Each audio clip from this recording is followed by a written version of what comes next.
March 25, 2025 regular Planning Commission meeting is called to order. The time is 6:04 p.m.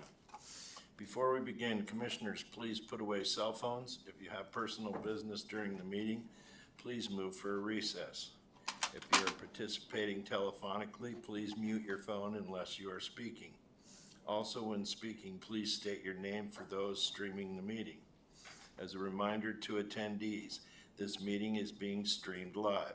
The camera is located in the back of the council chambers above the clock. Will the city planner please call the roll? Thank you, Commissioner Seals. Commissioner Brown? Present. Commissioner Seals? Present. Commissioner Langil is anticipating running about 20 minutes late. Commissioner DeYoung? Present. Commissioner Stafford? Here. And Commissioner Seals, you do have a quorum with Commissioner Seals, DeYoung, Stafford present in the chambers, and Commissioner Brown participating telephonically. Please stand for the Pledge of Allegiance. Commissioner Stafford, would you lead us in the Pledge of Allegiance? Certainly. I pledge allegiance to the flag of the United States of America and to the republic for which it stands, one nation, under God, indivisible, with liberty and justice for all. Thank you. The first item of business is approval of the agenda. Before changes are discussed, are there conflicts of interest to declare? If the commission would like to discuss anything under the consent agenda, such as the minutes, they need to be removed from the consent agenda and placed under new business at this time. Are there any changes to the agenda? Hearing no changes to the agenda will stand as presented unless objection is raised.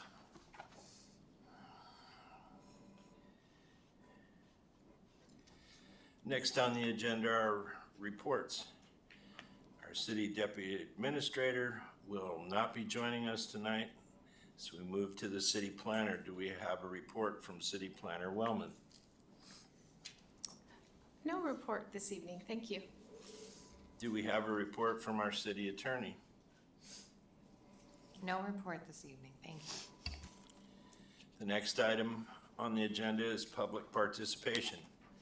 We do not have any items scheduled for public hearing tonight, so we move straight to persons to be heard. We are now at persons to be heard, a time for members of the public to share their views with the Planning Commission. This is not a question and answer period or a time for dialogue.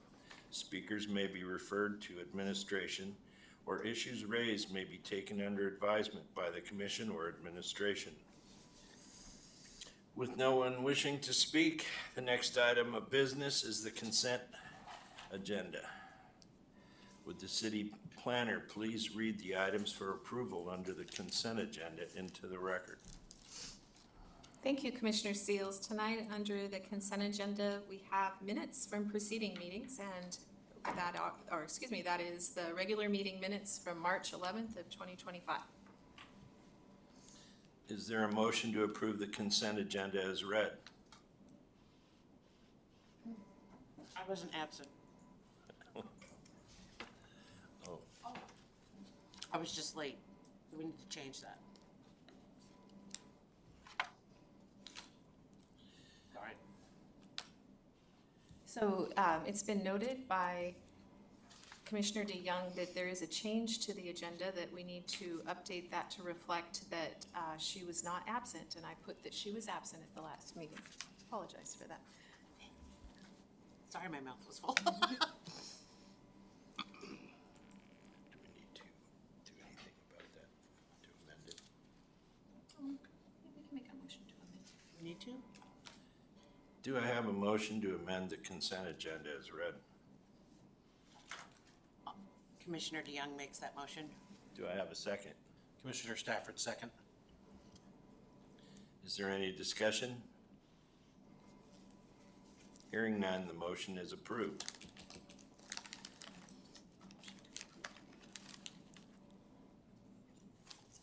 Do I have a motion to approve the amended consent agenda as read?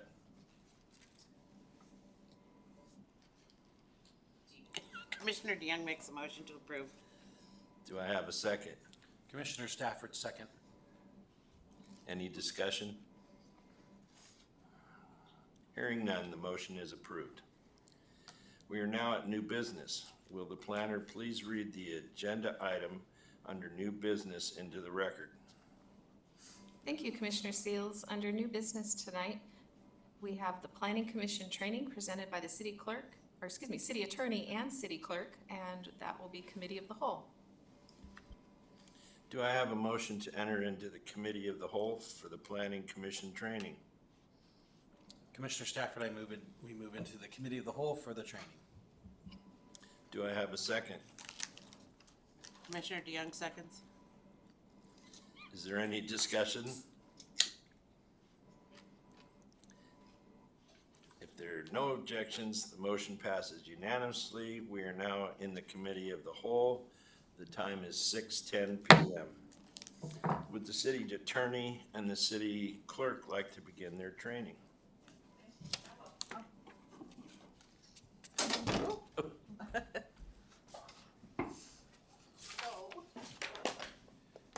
Good evening, everybody. It's nice to be here. I'm Jamie Newman, City Clerk, and part of my duties here at the city is to serve as the parliamentary advisor to the mayor, the city council, and all of the city boards and commissions. Can you move your mic closer? Sure. Thank you, Jamie. Does that work better? Hear me better? So, we'll just begin. I'm here for you guys. So at any point, if you have any questions, we can stop and try to address those. If I can't address them in person, we'll make note of them and then I'll send you out a follow-up email. So, does that sound good? Perfect. Okay, we'll begin here. So parliamentary procedure, what is it? It's simply a way of conducting business when working in a group. It's based on the will of the majority, the right of the minority to be heard, courtesy for all, and most importantly, I think, consideration of one subject at a time. So it keeps us on track. And then there's just under the Wasilla Municipal Code simply states that Robert's Rules of Order is the governing authority for all of our board and commission meetings. So when we talk about parliamentary authority, Robert's Rules of Order is ours. While it's a fantastic tool, it certainly doesn't trump statutes or code. So there's some things in Robert's Rules of Order that we couldn't do because, for instance, the Alaska Open Meetings Act, we have notice provisions under there that Robert's Rules of Order doesn't contemplate. So, Mr. Seals, the role of the chair, you know this, you're an old hand. You're responsible for the overall meeting tone, decorum. Basically, you control the meeting. It's your job. You determine whether motions are in order. You impartially permit pro and con debate equally. You keep discussion germane to the pending question. Does everybody know what that means? Keeps us on track. Stops others from calling out. You make rulings on points of order raised by other members. And you speak last in debate. And so we speak last in debate because you want to be impartial. You don't want to sway. Even though you have a voice and you deserve to be heard, but that's kind of the thinking there. Conduct, so for all commission members, please only speak when recognized by the chair. Direct all your comments through the chair. And so that really helps when we have, certainly in the days before we had video, when we just had audio recordings of minutes, when you would have to go back as a clerk or board secretary and you would try, or an attorney, and you try to figure out who said what. If you don't identify yourself, that can be really hard to do. So that's why we do there, direct all comments through the chair. So, this is Commissioner DeYoung to Mr. Chair. May I have the floor? Every member has a right to participate and share equally in the discussion. No member should monopolize the discussion. And that's kind of on you, Chair Seals, as you call upon people. Members must not interrupt except to raise legitimate points of order. Certainly motives or personalities must not be attacked during the debate or discussion. And all remarks must be relevant, we already said that, to the pending question. Please don't draw audience members in, if you can help it. Keep the discussion with you there at the body. And then if you can, this is kind of my rule, the Newman rule, if you would put away your cell phones. And the reason we do that, we kind of talked about it, sometimes can give the appearance that maybe decisions are being made outside of the body. So if at a minimum, if you don't put them away, at least silence them. So does everybody understand the process is kind of the order for making a motion? So you want to obtain the floor. So you kind of flag the chair. Chair will recognize you and then you make your motion. You wait for a second. The chair restates the motion, placing it before the body. And then the members speak to the motion or debate the motion. And then lastly, the motion is voted on. So those are the 6 steps. Any questions so far? So processing a motion, like I said, member makes a motion.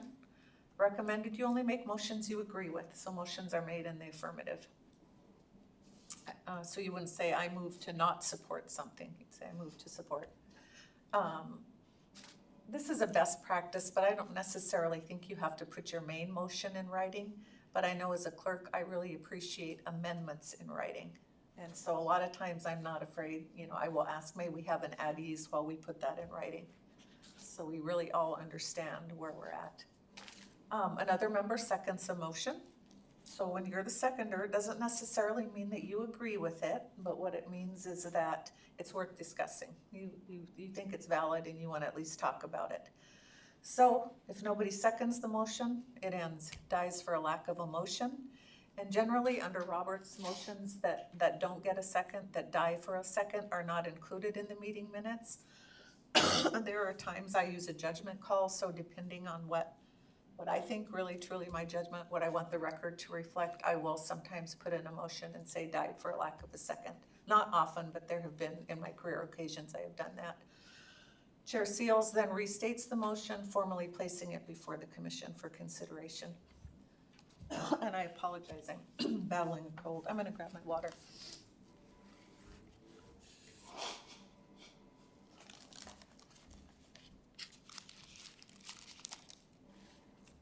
So once Chair Seals restates the motion, it belongs to the body. The members debate it.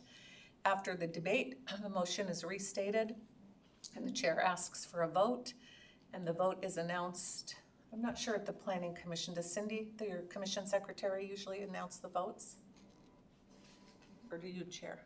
Anyway, the chair or the secretary announces the votes. A really handy method is if when you're debating and Chair Seals, you don't hear anybody speaking in opposition, instead of doing a voice vote, just simply say, is there any objection to the adoption of the motion? Hearing none, so passed. We do that a lot at the council level, so if you attend those meetings, and it really does keep things moving quickly. But if you hear, during debate, if you hear anyone speaking in opposition, I recommend a voice, because clearly somebody's going to object. So this is what I was talking about earlier. Always start your comments with telling the members what side you're on. Chairman Seals, I speak in favor of the motion, or to the body, I speak in favor of the motion because. Be clear and concise, or I'm speaking in opposition to it because. And I always say, so if nothing else, if you're kind of like me sometimes and you get talking too fast and maybe you're thinking faster than you're speaking, at least the members know when you start off with I'm speaking in favor or I'm speaking in opposition, that's pretty clear. Organize your thoughts, cover all your major talking points, and then at the end of your comments, restate which side, whether you're in favor or opposed, and then reinforce those points. So an example of a main motion that I think you guys probably would use would be, for instance, I move to approve conditional use permit 2501. There you go. Main motions require a second, and they're debatable and amendable. So when we talk about a subsidiary motion, it's the motion to amend. It's used to modify the pending question. The simplest way for amendments, they can take 3 different forms. You can either insert language, insert words, insert numbers, strike or delete, or strike and insert. There's a limit to the number of amendments that can be pending at one time, so we call that the primary amendment and the secondary amendment. The primary amendment amends the pending question, and the secondary amendment amends the primary amendment. So I move to, an example of that, I move to approve conditional use permit number 5. Primary amendment might be to amend condition number 5. You guys have conditions. You're gonna amend it by striking 15 and inserting 10. And then the secondary, somebody doesn't like the 10. I move to strike 10 and insert 12, and then you work back up the ladder. Does that make sense? These are just some different motions. I don't know that you guys need to really be this formal, but the motion to lay on the table, it's where you temporarily suspend consideration of the item that's before you. So a good example of this would be, say the governor walked in and you wanted to recognize as a matter of protocol the governor. Technically, what you would do is you would lay your item on the table, allow the governor to speak or take care of your other business, and then we'll talk about this later. You have to through a motion, take it from the table for it to come back up before the body. And a lot of people confuse when you want to kill something, they'll call it table it, but that's not really the proper use. So previous question closes debate and forces an immediate vote on the pending question. It's not amendable and it's not debatable. So if you're going through and you've just, everybody's speaking and you feel like it's just going on and on, somebody can move the previous question, debate halts, and you take an immediate vote. You have to vote, though, on the motion to move the previous question. Postpone to a time certain. You guys probably do that a lot. Or occasionally, that just postpones consideration of the item to the next meeting. So say you need more information, you're not quite ready to make a decision, that's absolutely acceptable. You just move to postpone, to next regular meeting. Not sure you guys commit or refer, but perhaps maybe to the Parks and Rec Commission? That could be. Yeah. Public Works maybe or something. Maybe. I don't know. But anyway, that motion is there. The biggest thing on that is I always like to have a time frame, because then it's for tracking purposes. So if you do, I move to refer this matter to, let's just say, the Parks and Rec Commission for no more than 90 days. And I think that that's really important. We talked about amendment. I don't need to go over that. And then postpone indefinitely. That's actually a good motion. You have something before you, and you don't maybe necessarily want to have to take a vote on it. Through that motion, it kills it immediately. So where you'll see this at the council level is on our ordinances. You have to have 2 readings. So you have an introduction and a public hearing.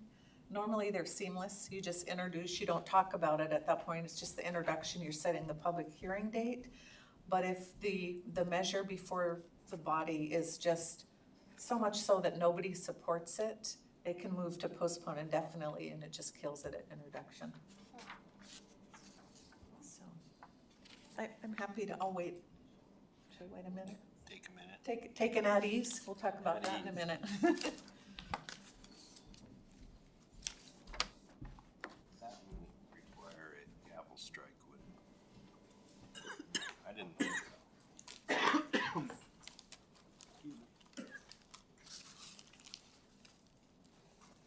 I think we have some cough drops in the drawer. No, it just went down the wrong pipe. Yeah. I know California CPR.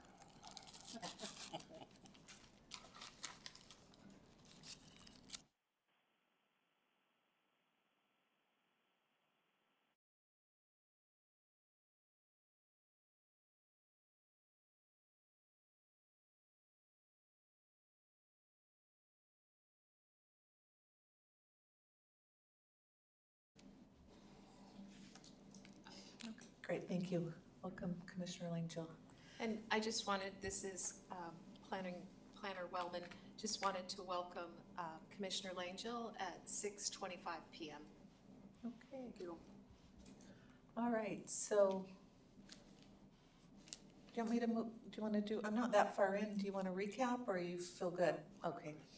So bring back motions, what we call the bring back motion, reconsider. I don't know if you've ever used that.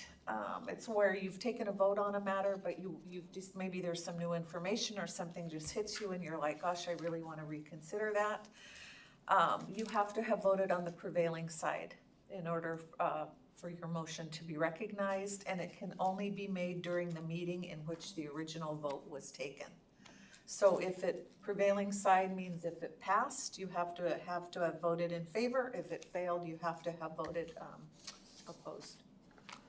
Take from the table, when we talked about tabling, formerly under Roberts, so you laid it on the table, you took care of some more urgent pending business, and then you would move to take the item back from the table. And when you take it from the table, it's in the exact spot you left it. So if you had a pending amendment, that would be the immediate thing you addressed, or if you were just in discussion, you just move right into discussion.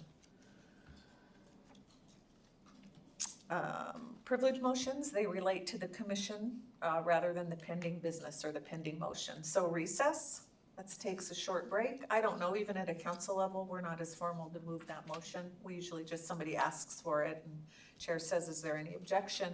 And then the council recesses. On a recess, I think it's important for the chair, you want to note for the minutes the time you started your recess, and then be mindful, if you told the audience it was a 10-minute recess, try to stick to that so that they know when to tune back in. And then when you gavel back in, if you would note the time, and then Cindy will note that in the minutes. So the meeting recessed, I don't know, at 6:05 and reconvened at 6:20. Stand at ease, I don't know, we'll just skip, I think that's a little bit too formal. The meeting is, you can read it, the meeting is considered at ease when the chair allows a brief pause without officially calling for the recess. That's what I just said, can we have an at ease? That was the brief. During this time, you guys remain in your seats, and then all conversations, you can talk quietly, but we do that at council a lot if Holly and I are working on a motion. I'll say, can we have just a brief at ease? So versus a formal motion. And then adjourn, same thing, we don't technically make the motion to adjourn, but in the mayor's script, and I think Cindy does this too, I do think it's important as the chair to ask, we've completed all business, we want to adjourn the meeting unless objection is raised. And there was a municipality that when this wasn't done, it became a point of contention because anyway, it's just cleaner to ask permission. Is there any objection to adjourning the meeting? Hearing none, we are adjourned at. And then Cindy will note that in the minutes as well. So points of order, it's where you can raise a legitimate point of order. It's like a procedural motion, if you will, when you think the rules have been broken. It's not debatable, so you could maybe say, what would be a good point of order? Point of order, Madam or Mr. Chairman, public comment is 3 minutes and you've allowed 6. So you want to you want to raise that point of order. We need to get back on track. We need to start following the rules. Point of information, it's just a non-parliamentary question about the business at hand. So, point of information, city planner, could you provide in the code, when do we have to adjourn? If you're in a really late meeting, I don't know, I've ever seen that used, but that would be something. So, you're trying to decide, do you need a motion to extend the meeting? That might be a time. Or you could say, can we have a brief at ease while we look up the adjournment time? So lots of different ways to handle things. And then suspend the rules is where you temporarily, you make a motion to suspend your rules of procedure. But I do want to say this is not Trump code or state law. So if code says you have to adjourn at 10, you can't move to suspend the rules to meet until 11. Perfect. Darn. I know. How do you withdraw a motion? So earlier we talked about that somebody makes a motion, it's seconded, the chair restates it, and so now it belongs to the body. It doesn't necessarily belong to the maker anymore. But as the maker of the motion, you can ask, you decide, gosh, I was a little premature in my motion. Things have gotten a little squirrely. I want to withdraw it. The maker of the motion has that right. I request to withdraw my motion. And that's usually handled through general consent. And usually at that point in time, everybody agrees the motion is, isn't quite right and no problem. And you can start over crafting your motion. I think we used that last night at the council meeting. And then this is a slide I just love. I didn't create it. It was created by the former borough clerk, who was just one of my mentors, but she always ended her training sessions kind of get you all thinking is when you leave the meeting and you're driving home or you're laying in bed at night, maybe thinking about the meeting, did you act as a deliberate, informed, and principle-based decision-making body? And if you didn't, how maybe could we improve on that in the future? Did you fully understand the issues before voting?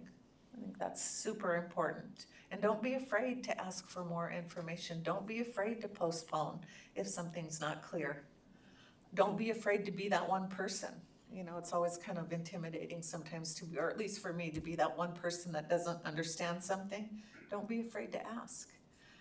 Did you benefit from the expertise of others? You know, staff, or I don't know who else was in the room. And were your findings based on law and not personal convictions? And I know this really rang true with when we talked about crafting findings and how findings are based, a little bit different than if you wear a legislative hat. So anyway, that is all I have. Any questions? I never received training from the prior planner, and going over just this first little step was very helpful for me as chair. And I apologize. I will try to do this as we get new members. So Cindy and I work together to make this happen. So if you ever have questions, contact me. Phone, email, my door is always open. Or if at a meeting you kind of enter into a pitfall and you're like, afterwards you're like, gosh, I wonder if that could have been handled maybe better through parliamentary procedure, let me know. And I never want Parley, it's a great tool, but I also never want it to become so formal to where it hamstrings you too. So, but really it's about the will of the majority. It was really at the end of the day and the right of the minority to be heard. So if you want that recess, don't feel like you need to make the motion as long as everybody agrees. You can limit and under debate rules, you can limit how many times people speak. If you want, somebody can move, you have a really heavy item, maybe not recommended for the planning commission, but somebody could move to limit debate to 3 times. Get to speak 3 times and that's it. That's something I've seen. Or you can move to limit debate to 2 minutes per person. Not for the audience, because those are generally codified in code, but the members, those are some other, that wasn't in my presentation. I wouldn't probably recommend it, but there's lots of tools out there. No, this is valuable information for me as chair. I've been in the planning commission for a long time.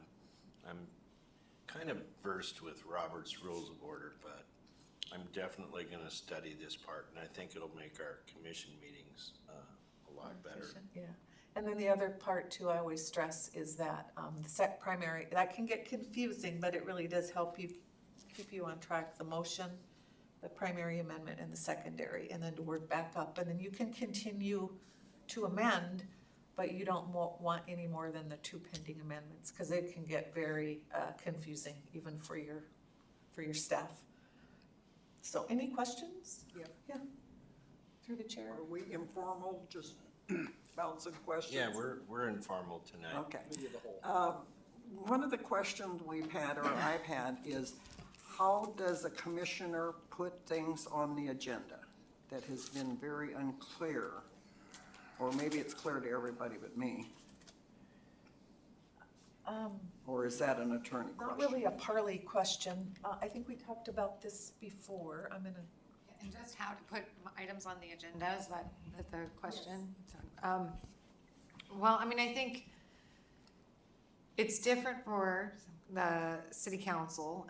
When the planning commission, one of the things that makes it different is, let's say any one of you said, you know, I have 15 things I want to discuss, right? I want 15 things on the agenda. And so you contact the planner or you contact the chair and you say, I want all of these 15 things on the agenda. I think when you are making a suggestion of what's going on the agenda, especially if it's outside of the items that are identified, then it's up to the planner and in concert with the chair, but I really, to identify whether or not you can put those things on the agenda without, say, driving the meeting past the adjournment period, without displacing individuals with a quasi-judicial hearing scheduled for that day that are expecting a due process procedure, right? So I think if you have issues you want on a agenda, I think you would share that with the chair, who would then share that with the planner. But I think the agenda itself, unlike with the council, it is controlled by the code, because the purpose of the planning commission is to meet some very specific obligations of the city. And so there are appointees, they're not elected officials, right, placed on the planning commission, with the idea that you actually have a pretty big book of business that you are supposed to complete. And that was the expectation of each of the commissioners when they took their appointment. So unlike council, which has procedures that as a matter of statute, they are permitted to propose legislation, the commission doesn't have that authority. It's not granted by law. And the reason why is, I think it's just the resource management and also making sure that the things you have to do are done. The other thing to note on that, though, is the Planning Commission has very important roles to play, not only in the quasi-judicial proceedings you hear, but also in other arenas, even if we're looking at a development plan coming through Parks and Recreation for the site plan and all those things. So let's say that somebody wants to get rid of a law anywhere in the code but Title 16, right? They have an opportunity to do so using initiative and referendum. They cannot do that for something that the Planning Commission has a voice on. So the Alaska Supreme Court has said the voice of this body is so important, and in the way that it is actually protected from being usurped. So it's just something, that's your balance, right? But you can't just walk in and say, put these 6 things on the agenda. So, I mean, you can, but it will be, whether or not it lands on the agenda and in what order and on what agenda is going to be subject to the planner's discretion. And I think, if I may, I think I heard at our last training too, we were, planning was working towards a calendar maybe. So some of the other items in code kind of, how under your duties, and I don't have it in front of me, but it'll say like an annual review of this, or a more kind of broad statements. I think you all were gonna develop a calendar, and then those things would just appear on the agenda. So yes, that's what I wanted to speak to. This is Planner Wellman. So we've kind of held off on really gathering to say, this is what we want to do. These are the things we work on our list of roles in the roles. I've held off putting anything on the agenda until we could all talk about, we needed to get through all of this so that we could quickly move to those next steps. For example, our list of CIP, where does that fall in on the calendar? Where does the reviewing the comp plan fall in? Where does all of that happen? Because we are supposed to review a certain portion of it.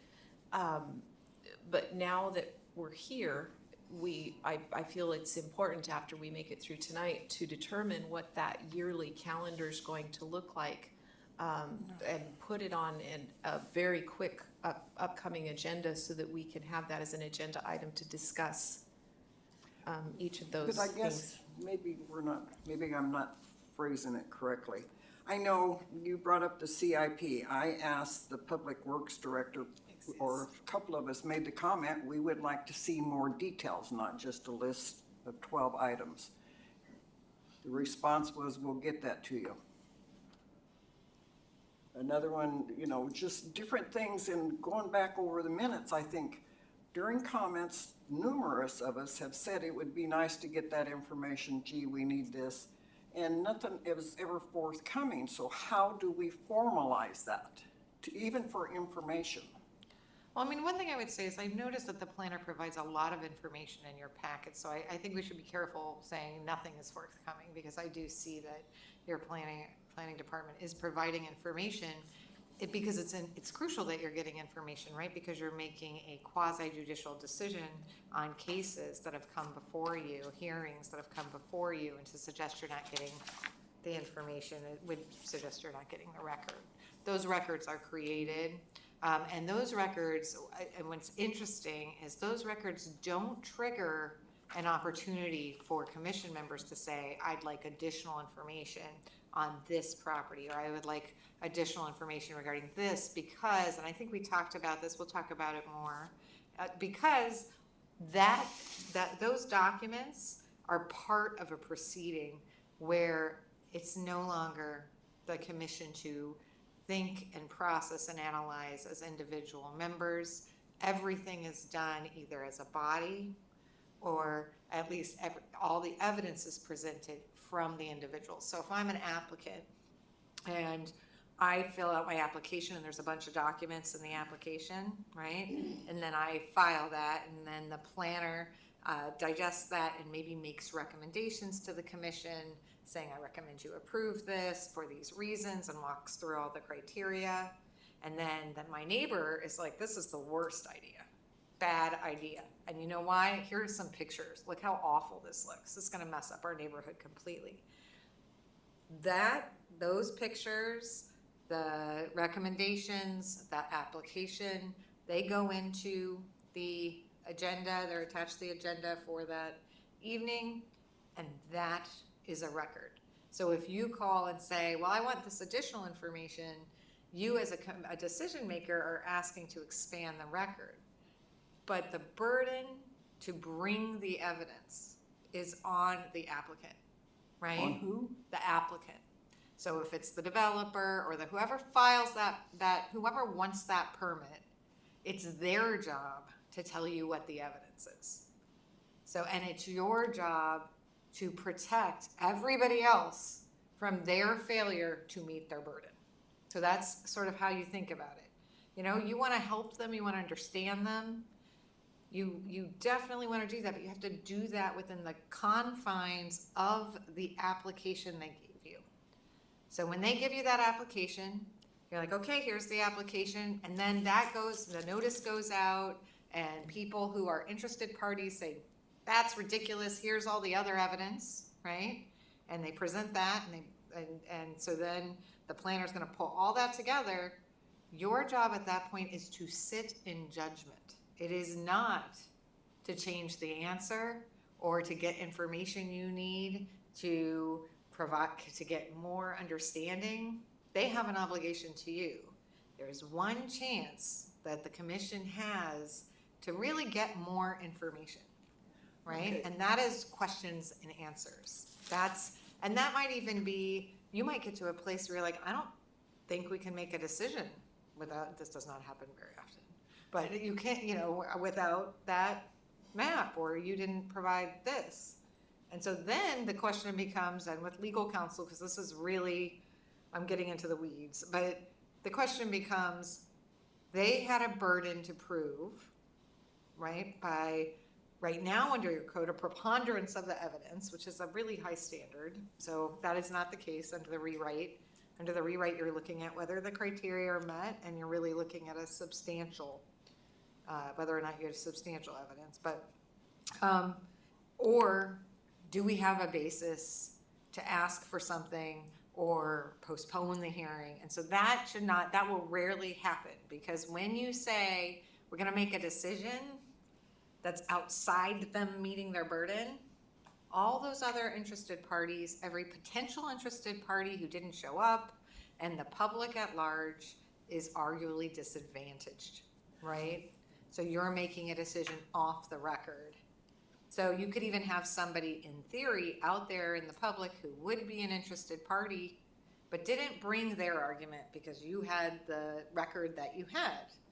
And so based on that record, they weren't going to do that. So that's one reason. So that's one thing legislatively, right? So if you're talking about legislative issues and you ask a question and you want information, There's several reasons why you may not get that information right when you want it. One, all of those quasi-judicial proceedings and hearings take precedent in the sense that they have deadlines and have to be calendared and they have to be dealt with. Enforcement proceedings often take resource priority, right? And then you're looking at this legislative piece, which is important, but that might be one of the reasons, which is one of the reasons why your agenda does not provide you the same level of, you don't, like, the commissioners just don't have the same level of control, let's say, over their agenda. And it's really because of resource management and the very important work that you do. So, Okay, so I'll use myself as an example. Just recently, I went to the chairman and to the planner requesting that the commission be provided the information on the downtown district, whatever it's called. I've seen 3 different names. The information on it. It's what, 14 years old, the plan. This commission, most of the members have never seen it. Is that not proper for me to ask for that information? it is absolutely proper, but it's also absolutely proper for the planner not to prioritize getting that information to you based on the work that's on the, now, don't get me wrong, you have a list of duties and obligations in your code, right? And if those things are not happening, which is one of the reasons why the planner is saying she's going to give you, then, well, and when I say it's absolutely proper, I should probably, it's not. It's proper for you to send an email to the chair of the commission and say, hey, I would love to see the downtown overlay district plan, right? At that point, and that's really where commission members should be sending their requests to the chair, not directly to the planner. And then the chair, I think you guys usually meet often before a meeting or something and are talking about things, and you have that's one voice, and so that funnels it to the planner. Sometimes the chair might say, Commissioner Langil, could you reach out to the planner and work on the following issue on the agenda, right? So that is the chair's job, because the chair is managing that communication, the planner is managing the agenda. So, but what is really important is that no commissioner feels that they cannot say, hey, we're supposed to issue a decision on X, and it's not coming before us. It wasn't on an agenda. The way to do that properly is to do it, one, through the chair or from the diocese. You know, it's absolutely appropriate. Right now, you are saying, how come I didn't get an answer to my downtown overlay district question? Oh, I haven't. And that because- is, Yeah. you know, and that is a completely appropriate thing to do, is to say, hey, you know, why didn't I get this answer? But usually when you have the communications going, you want to send them through through the chair, and it's going to be driven by the agenda. And Okay, the through main the reason chair why. and not both, just through the chair. And Jamie, do you have anything? Throw a wrench in this, but the only, Please do. I hate to throw a wrench in this. I don't think you have city email accounts, or do you? Pardon? No. You do not have city email accounts. Nope. Yeah. So based sending on an email to David's, I'm not gonna repeat, I know your personal email account, perhaps an email with the subject line, attention chair. I mean, I know I'm getting a little in the weeds here, but, and then we can come up with a process to where those are maybe reviewed, but or we Yeah. get him a city email account, but yeah, unfortunately, they don't have city email accounts. Well, that is interesting. So So- it might get even more, Little, you know, little. yeah, that's, But that's that's to work on. yeah. And I think basically, though, the takeaway, which is the hard thing to hear, is commission members do not get to make demands for information from the planner with an expectation that is going to be answered without any parameters. The parameters are the agenda and the list of duties for the planning commissioners. So if you are making a decision on an agenda item, that's, you know, which is not quasi judicial, which is legislative, then we would expect the planner to provide all of the information necessary. When you come to the meeting, if the planner has not provided the information necessary, you tell the planner, and that issue may not get, I may not get to the point of a decision at that meeting because perhaps there wasn't enough information in the packet for you to get to the decision you need to make. But that's your opportunity as commissioners to say, you know what, we're missing the downtown overlay district plan or design standards. They're not in the packet. You know, and so I do think it's nice to have, and that would be nice to get the chair a email address, because I think it's nice to have the ability to say, hey, did you mean to leave these out, or are you adding this, can we supplement? But I don't know, Jamie, I mean, what, do you have any thoughts? Because it is different than council, so. I think we've maybe talked, just let me wrap my head around all this and kind of think it through. I think there's other ways maybe we can do it, because technically, correct me if I'm wrong, while Commissioner Seals has been our chair and appreciated our chair, I think you guys elect a new chair every January. Yes, so may I So maybe it's, anyway. Not have email addresses. Well, I don't know. Because I did feel rather uncomfortable. I addressed it to the chair, but I said, is this his personal Yes. email? And I thought, Yes. well, Yeah, we're gonna work on that, figure out the best path. And we might need to That's when adopt you need some. another email. Let's go backwards just a second. Back to trying to get the planner to put something on the agenda. I think as commission members, from my past experience, that we can suggest things that should be or wanted to be on the agenda. But as quasi-judicial hat wearers, we don't necessarily know all the stuff that's coming down the pipeline that needs time-specific action.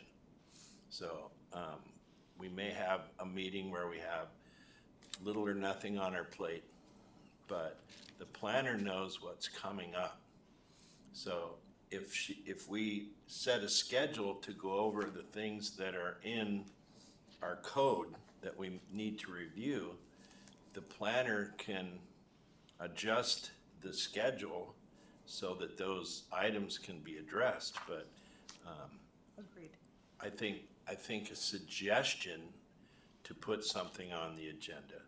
The downtown overlay, you can get it online and you can look at it, or you can get a paper copy of it.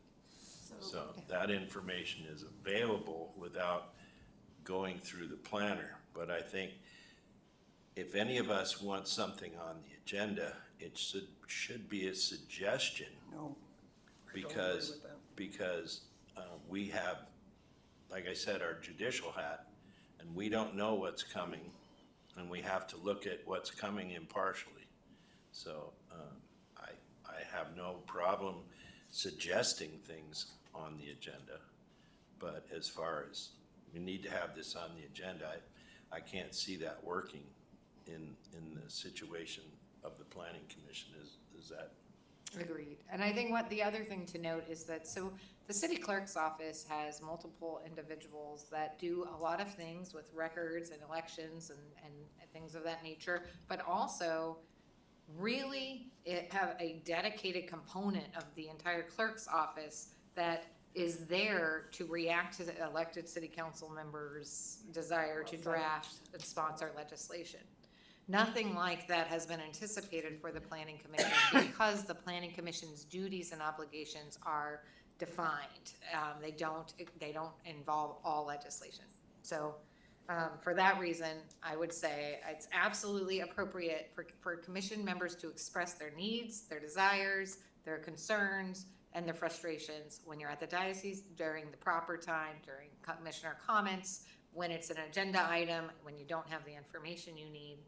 All of those things, but what commissioners should not expect is to send a list of things that they want to see on the agenda or information that they might need outside of the agenda items and expect those to be, to be added to the agenda.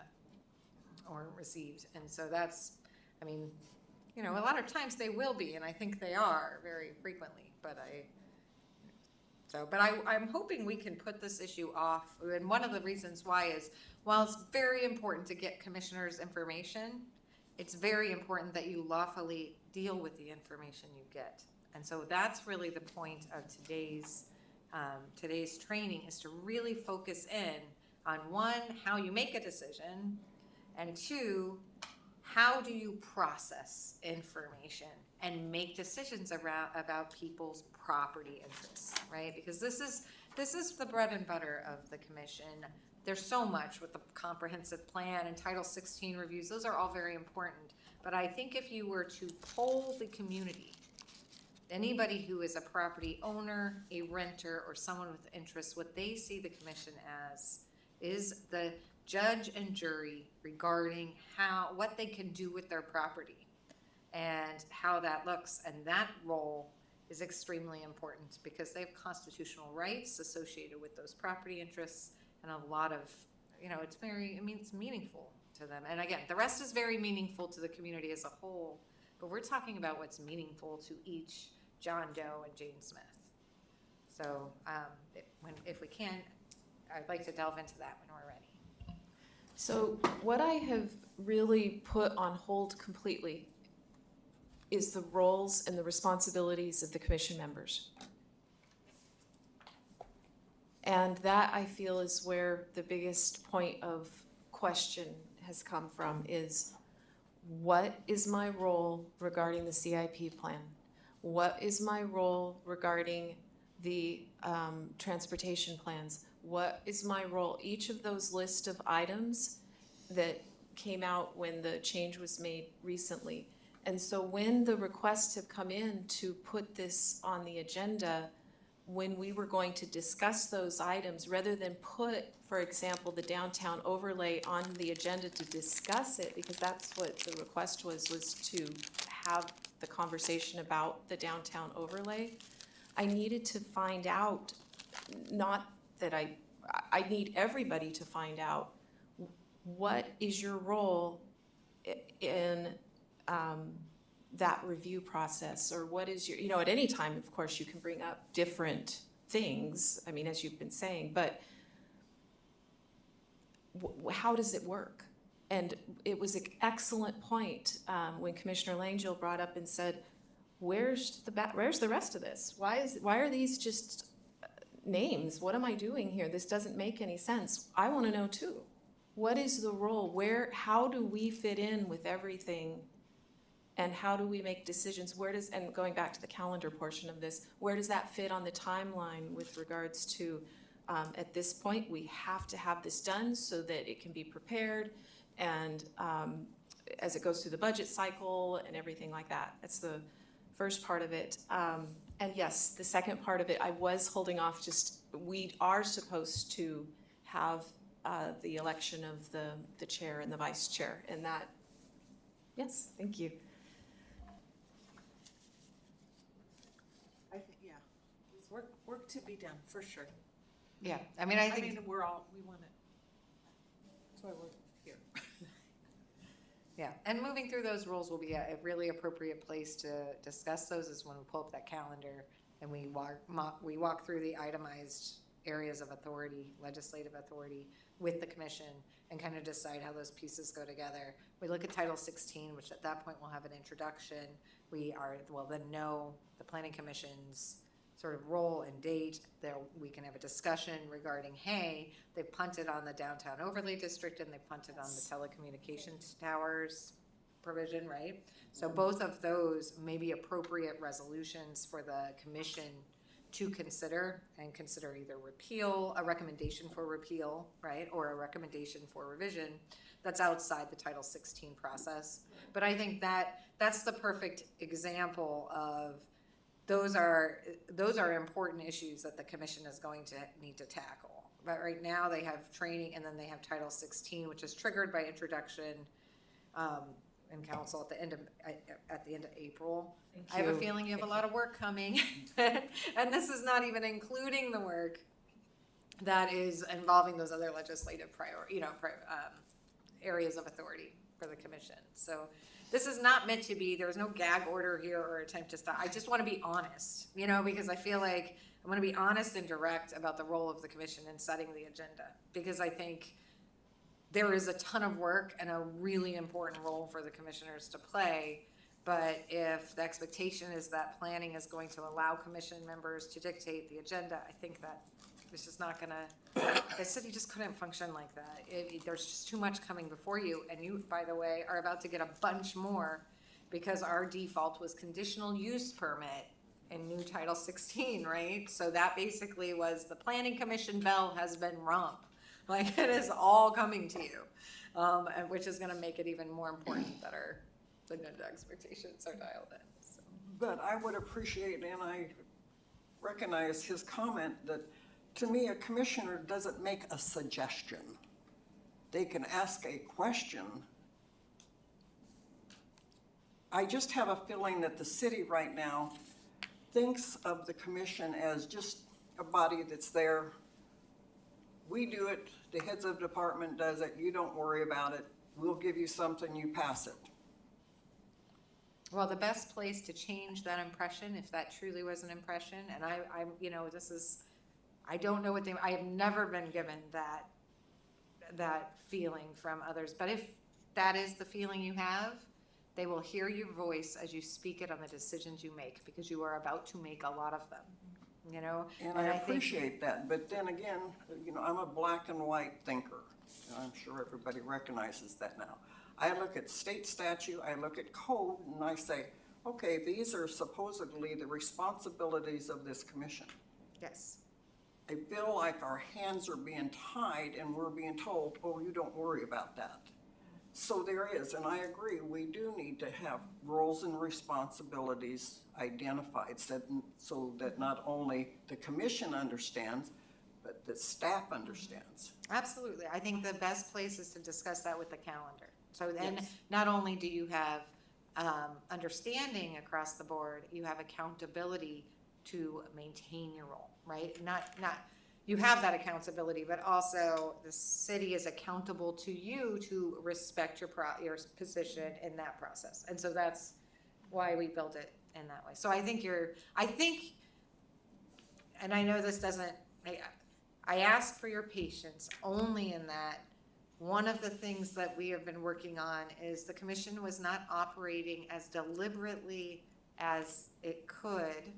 And the planner and the chair and the clerk and I are all working pretty diligently together to try to make sure that we have that deliberate process in place. But And it's, that you is know, but it takes some appreciated. time, and it happens to fall right because you need it, because again, let's talk about the things you're about to do a lot of, right? So, Thank you. of course. All right, you guys ready? Do you need a break at all? What do you think, Chair? Can I just, Oh. going back to the parliamentary training we just got, if you don't know, they put the city council meetings on YouTube, and I usually try to watch them a day or two after, and if you want to really see how this works in real action, our city clerk does an incredible job of guiding the council through the parliamentary procedures, and I've learned so much just watching you keep them under control. Me too. And I do, I appreciate, I watch the council meetings every time that I can. Last night's meeting, I said, oh, should the planning commission be involved in one of the subjects that was being discussed? And I thought, well, surely if we're supposed to, they're gonna tell us. And it was Nunley Park. Yes, you have Parks and Rec, but isn't that still part of city planning? The planning commission's role when it comes to these development plans, the way that it's written in the code is on the site plan identification piece. So the way that the code, I read the code, the planning commission must have, you know, it has a role in the identification of a site and development plan when it's created, when the park is created. It wasn't clear that the planning commission had a role in those development plans that are modifications to the park. I shouldn't say it wasn't clear. There's nothing that provides or requires the commission to have that role.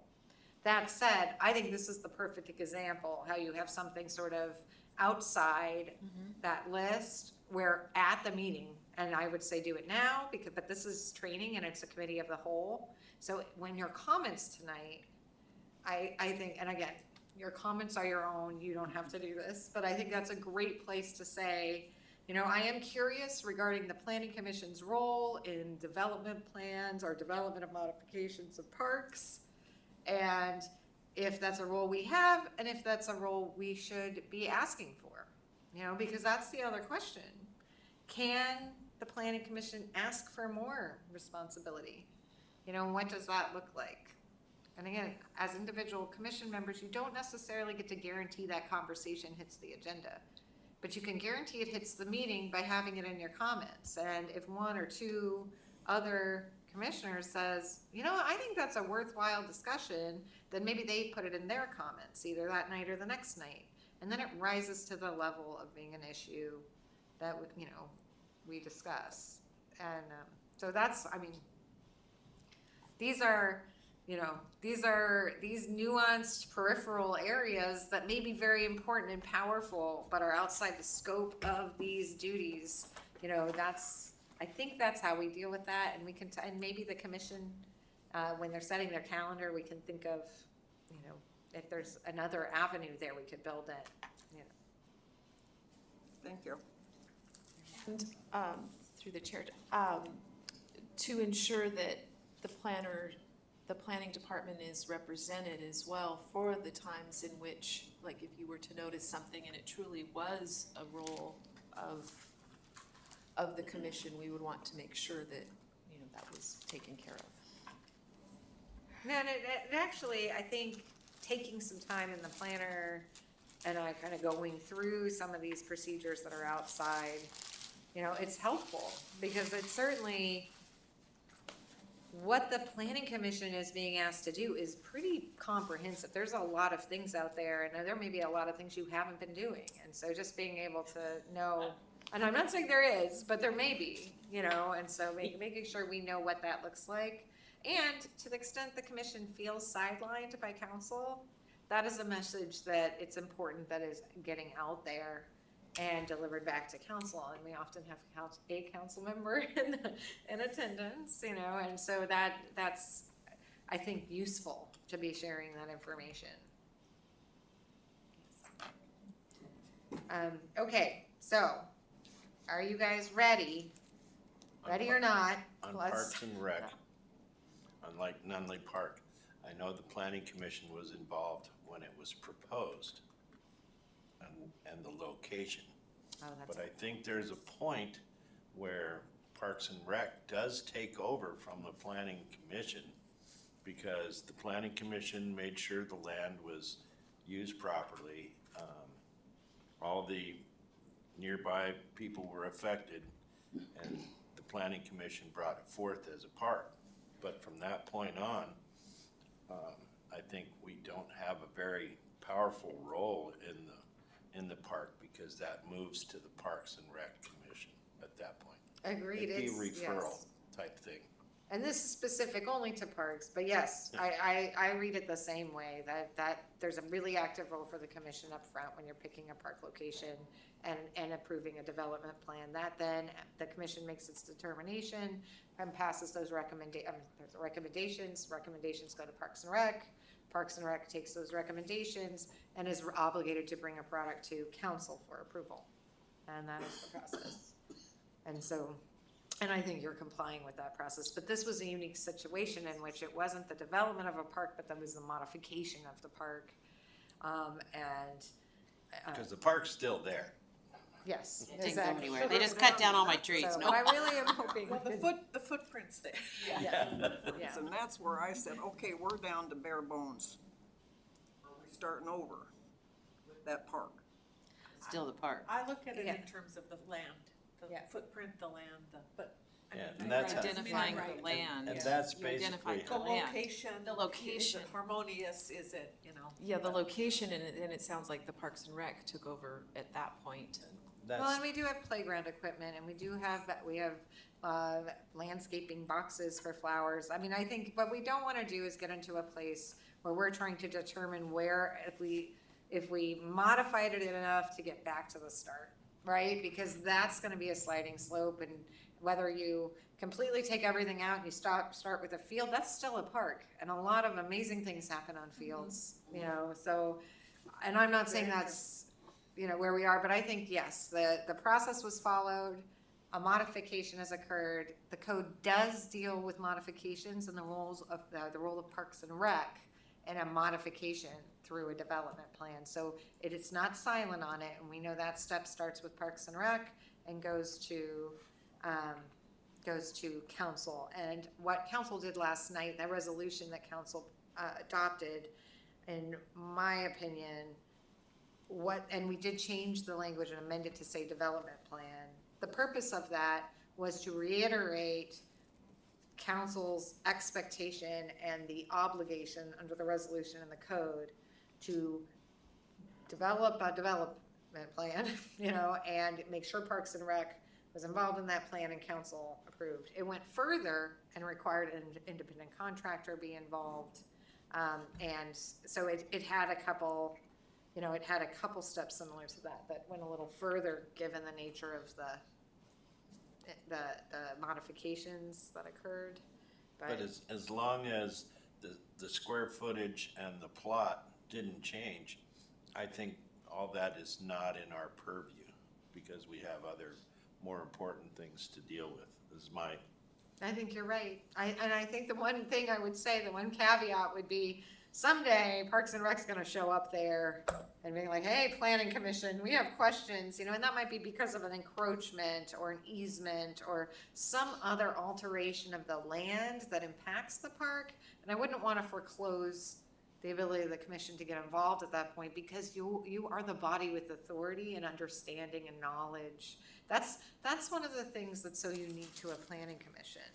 Over time, regardless of your professional roles and endeavors, you carry with you a lot of knowledge, you know, that is grounded in areas of expertise, for lack of a better term. A lot of people don't know what an appurtenance is. A lot of people don't know what it means to have a conditional use permit and the criteria applied and how you look at a landscaping design.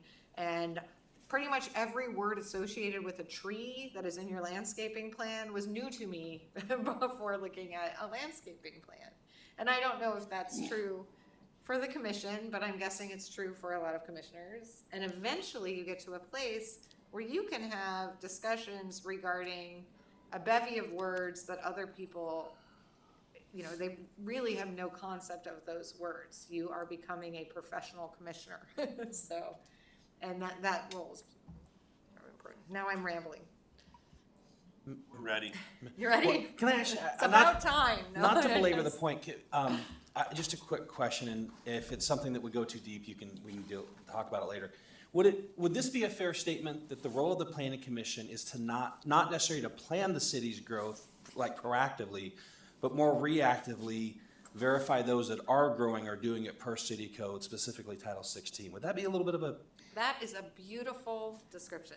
Okay, so we're It not the really ones is, planning the because- growth. yep. We're just verifying those that are growing are Behaving. are sticking to city code, through the planning And office. following the Following the comprehensive comp plan. And the comp plan. And the And comp when- plan, yeah. And when you're Okay. involved in things like the comp plan process, you're really looking at what's the feedback we're getting, what is the purpose statements coming from council, you know, what do we have, what this information we're processing, does this plan actually do what it needs to do in response to all of that evidence? Even though that's a legislative hat, you are the sort of only body where you are sitting in judgment, right? So you're always kind of doing exactly that. You're looking back and saying, does this do what it's supposed to do under the code, under the plan, under some other plan, under the design standards, you know?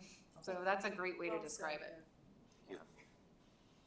Now are we ready? No, I'm just kidding. Okay, fine. No, I am just kidding though. If anybody, I don't know, Chair, if you want to take a break or you want to jump right in. This is pretty informal, the way that I approach the work session I part. just want to stand up. So it's not really PowerPoint, based, but if you want a break, because I'm gonna be asking you to really read through. Let's take a short break.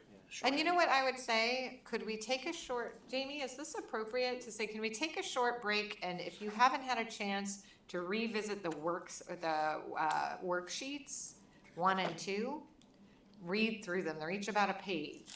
Can I do that? Okay. I think that might be really helpful, because we're gonna play with those. We're gonna break up into groups. We're gonna move through those when we come back. So we'll take a 10-minute break, and it's 7.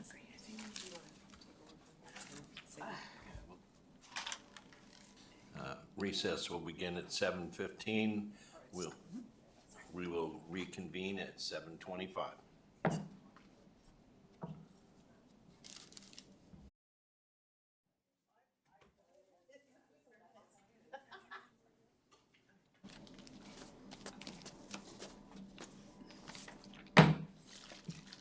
The regular Planning Commission meeting for March 25th is now back in session. Will the city attorney please train us up? Okay, so we went through most of the training at that last meeting, and you have your parliamentary procedure, which is so very important. Today, we're really just gonna focus on one thing. I will talk a little bit about worksheet number 2, which is ex parte communications, but our focus is gonna be on drafting good written findings. And this is worksheet number 1. So a couple things for the commission to be very aware of. 1, drafting written findings is required, both under the municipal code and under case precedent common law in the state of Alaska. So they expect you to draft written findings, and if you don't draft written findings, it doesn't necessarily mean that they're going to void your decision, but they certainly are going to embarrass you in it. And there is a good chance that they are going to, at that point, they can't decide why you made the decision you made, right?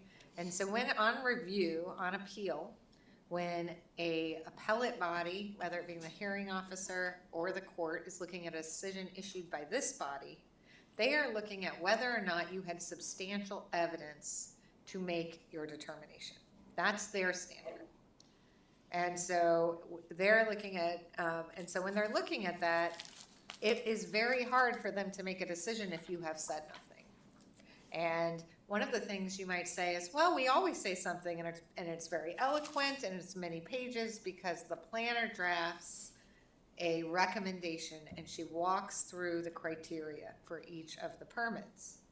But often, and that is true, and when you discuss those criteria, and then you adopt it and incorporate it into your decision, you technically have written findings.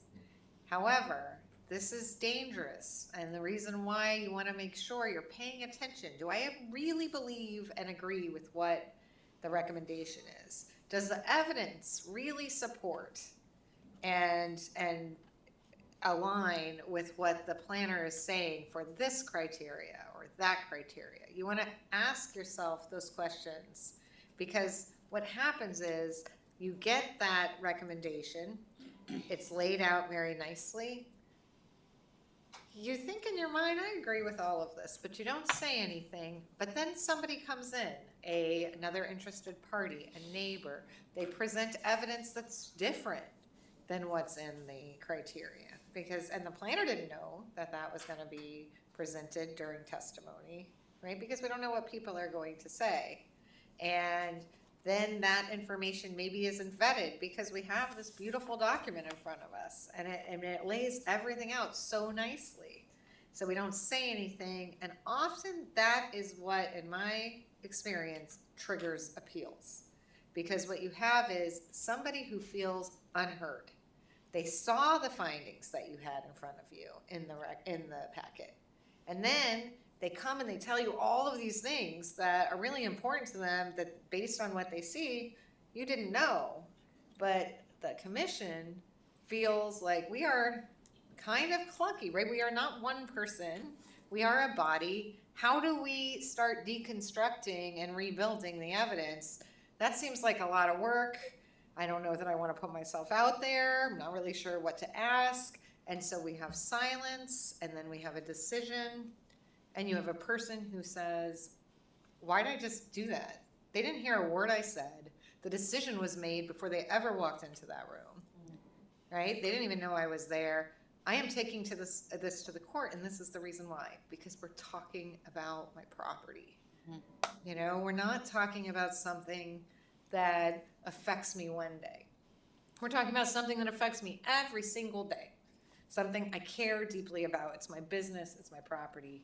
And so, unlike all of the arenas in which people can rest on their laurels or just sort of let the process sweep them away, planning commissioners are in this unique place where you'll get away with that sometimes, but you won't get away with it forever, because what you do is so important to so many people so personally.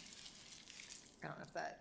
Does anybody have any questions about that basic premise? That's sort of the why we care about what we're going to talk about today. I do have a question again from last night's council meeting. The Planning Commission, CUP comes before us, we go through it, and there were several, myself and a couple other people made it very clear one of the conditions was that the applicant would be responsible for all costs for that project. And sometimes we even said water, sewer, blah, blah, blah. We outlined it. Last night, I listened to the council, and they approved $107,000 for a project, and I says, well, I thought the Planning Commission said they're gonna be responsible, but yet the city is now paying $107,000. So I thought, okay, then I don't understand, and maybe the planner could help us on future ones to say, this is what the Planning Commission is looking at for and what they're approving, and aside to that is the infrastructure for the city and how that affects that applicant or the CUP. Well, I think, so in general, speaking about, so there's a couple things in the code that will sort of trump, right? So the Planning Commission makes a decision, and you have a right to issue a decision subject to conditions, right? But there are other provisions of the code that, for example, mandate reimbursement for a upsize facility for a common water system.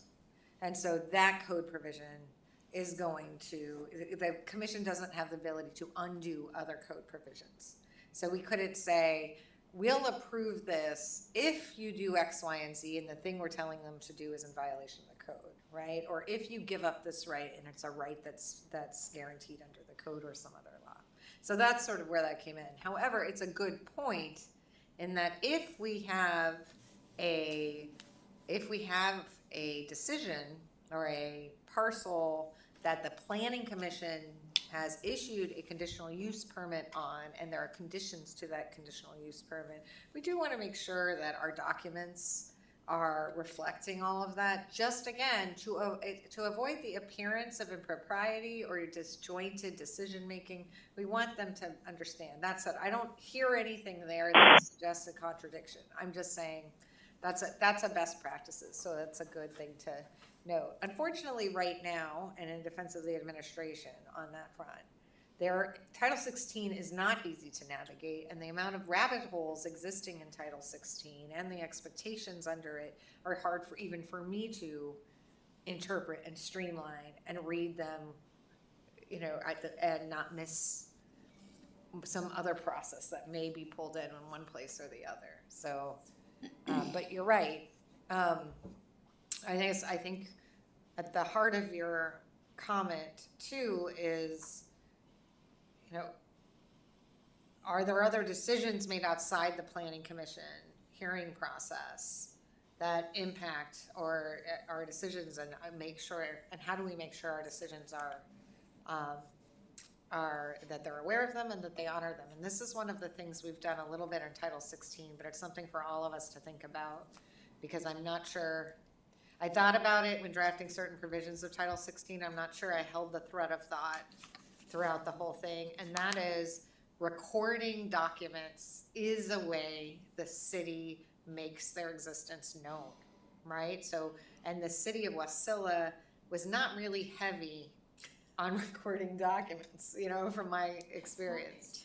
So making sure, so when we have, you can record a lot of things you didn't even know you could record. You know, I mean, I've seen things in the Department of Natural Resources database where I'm like, that, you could put that in the recorder's office, you know, but for us, it's very important because we have a lot of, So should findings be recorded?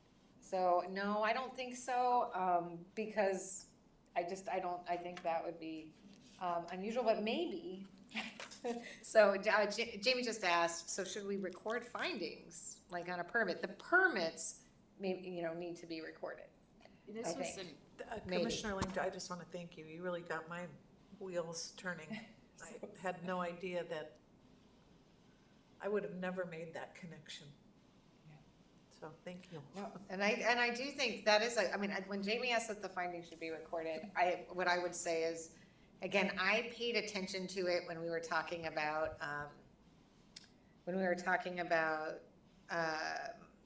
construction bonds or, what is the word I'm looking for? Yeah. That's right, that's right. That was the one, yes, and so, and releasing Landscape those bonds. bonds, yes, and so, and I developed this whole system of recording them, but I never really thought through, because a lot of times this is just sort of a practice, right? It's practice to record the permit, but think about it, if you are buying property and you're looking at you're doing something, seeing you pull up the document and you pull up the recorded conditional use permit for that property, it's helpful, that's helpful. Well, and some of So- this stuff goes with the property, not with the owner. Yes, conditional use permits are actually, they run with the land, with the property, it's an excellent So point. they should be recorded.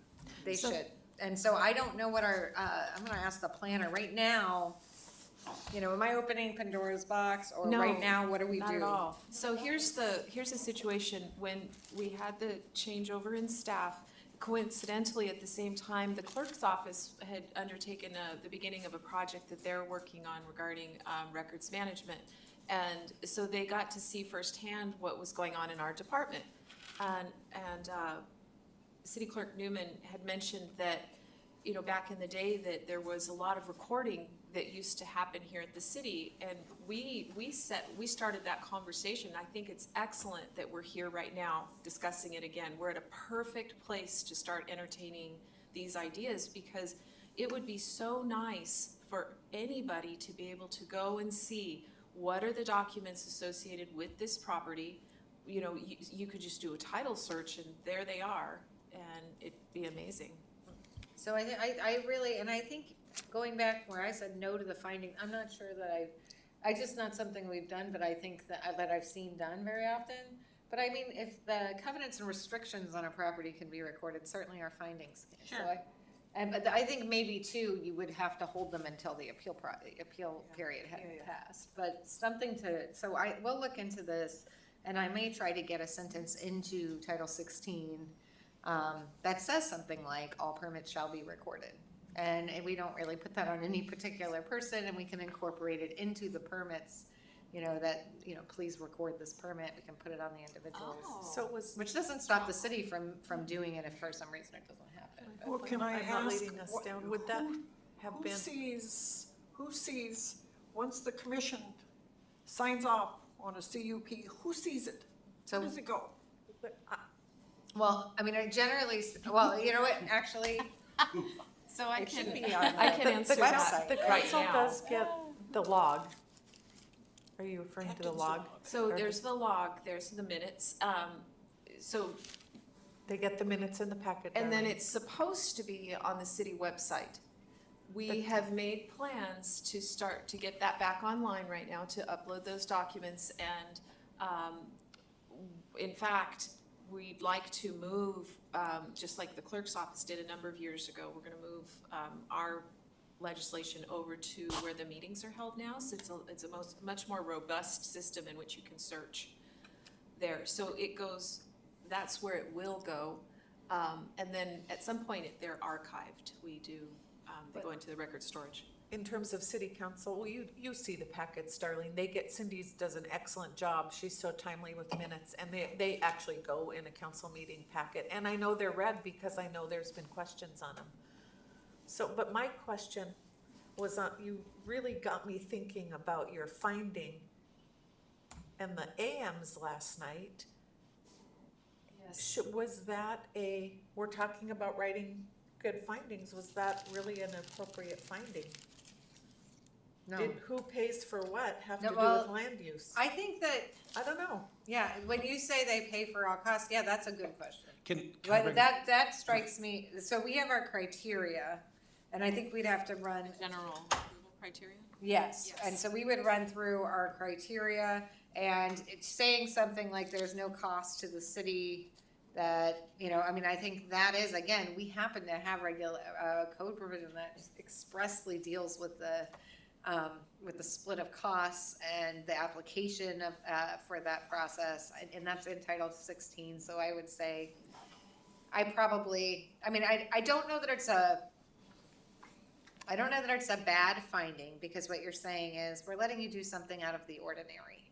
So we're gonna let you do that, but that cannot, you gotta bear all the costs associated with that. But I think that when we have a code provision that says, yeah, except for, we give them, we reimburse costs for extra. What I understand from last night, the owner was gonna be digging a trench and putting in a 6-inch water line as required. I think I got the dimensions right. The Public Works came to him and said, hey, why you got a big hole dug? Can we pay to change from 6-inch to 12-inch, the cost difference between a 6-inch pipe and a 12-inch pipe? So for the city works, they get a free hole dug, and all they're paying is for the extra pipe, but the owner's paying what he was already gonna pay anyway, but he's gonna do 12-inch pipe, and the city was reimbursing for the bigger pipe. But the basis of that was, if my memory serves, was that one of the state agencies told them in order to have a 2-story with apartments or whatever up above, you need a bigger line. No, I think The that was in city reference already to a had bigger the fire line. hydrant. The same water line would serve that fire hydrant. They were requiring a bigger fire hydrant with that two pumpers could hook up to at the same time. The water line, as I understood what Mr. Shaw said, would handle that fire hydrant, but if anything was gonna build beyond that building, then they would have to install bigger pipe then. So the city was trying to be proactive in putting in the bigger pipe for future expansion beyond that building, because there's still several undeveloped lots there. And they And anticipate that, that's Yeah, an but excellent what the summary. fire That's- department wanted was the bigger fire hydrant that could handle 2 pumpers at a time versus a fire hydrant that could only handle 1 pumper at a time. I don't think it was the water volume to the hydrant, it was the design of the hydrant that the fire marshal was requesting. Okay, so therefore it was, let's call it the city's right of way, and they were upgrading city facilities, city-owned facilities. Correct. No, the owner is installing new pipes from the main out on the street back to their building. And the city was taking advantage of that moment to have them buy bigger pipe. So further development wouldn't have to dig another trench right beside the first trench to get water to their property. And so I understood it to be Public Works taking advantage of an open hole in the ground to get something they would like to see, and they're gonna carry that cost, so the builder doesn't have any additional cost that he has to. That's just how I understood it. So Yeah. it was just the city making a smart financial move to avoid installing a parallel pipe in 6 months when another business wants to open.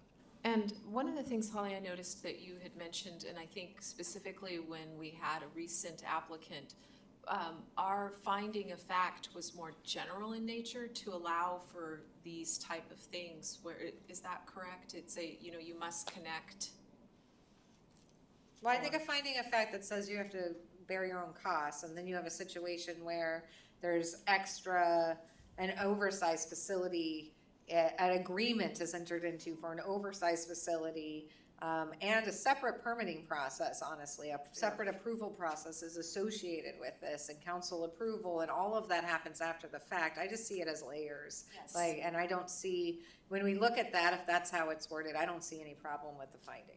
And I think it's great that you're making that finding, because you're limiting exposure based on utility development, which in Wasilla, where a lot of that involves cost sharing and project sharing and, wastewater and drainage systems that are community-based or have an impact on the city system. That's kind of standard Yeah. operating procedure. It's like if you're in a subdivision, we'll just use that, in the city, and this person wants to bring in gas. Their N-Star or whomever this is gonna bring in the major trunk, and then people are gonna buy after it. So this person had to pay for it. They had to pay for all of it, this person. And then these people down the line actually pay them back. You know, it's and it's a Yeah. sharing It's a thing. frontage fee. But it's run by like N-Star or Public or whomever, N-Star, and it's just kind of standard. Yeah. That you have to pay for it, you want it, you may never have a neighbor for 10 years. But once those people start moving, then you'll get reimbursed. But nobody's moved in. Well, that, Well, and I so think that for- person, Yeah. but they're proactive because it's city, it's not like it's the borough. It's not like it's a lot in the Butte where, it might be years and years and years. They're saying, there's gonna be another tenant there. Right, and I agree with you. And we're we're a government entity, so when we mandate somebody do something above and beyond what others are mandated to do, Right. that's where you get the reimbursement and cost provisions and the approval provisions that make sure we have a structure for telling them. So exactly what you said, plus we just add that, the reason why they're not like, you just do it and, too bad, so sad, you're the first one, you need lots of benefits, lots of cons, right? With the city, it's, as a government actor, we have to do things in compliance with equal protection. That's really up there. Good question. It Yes, is a good very question. Um, A lot of people don't understand how that works. yeah, no, it's true. Yeah.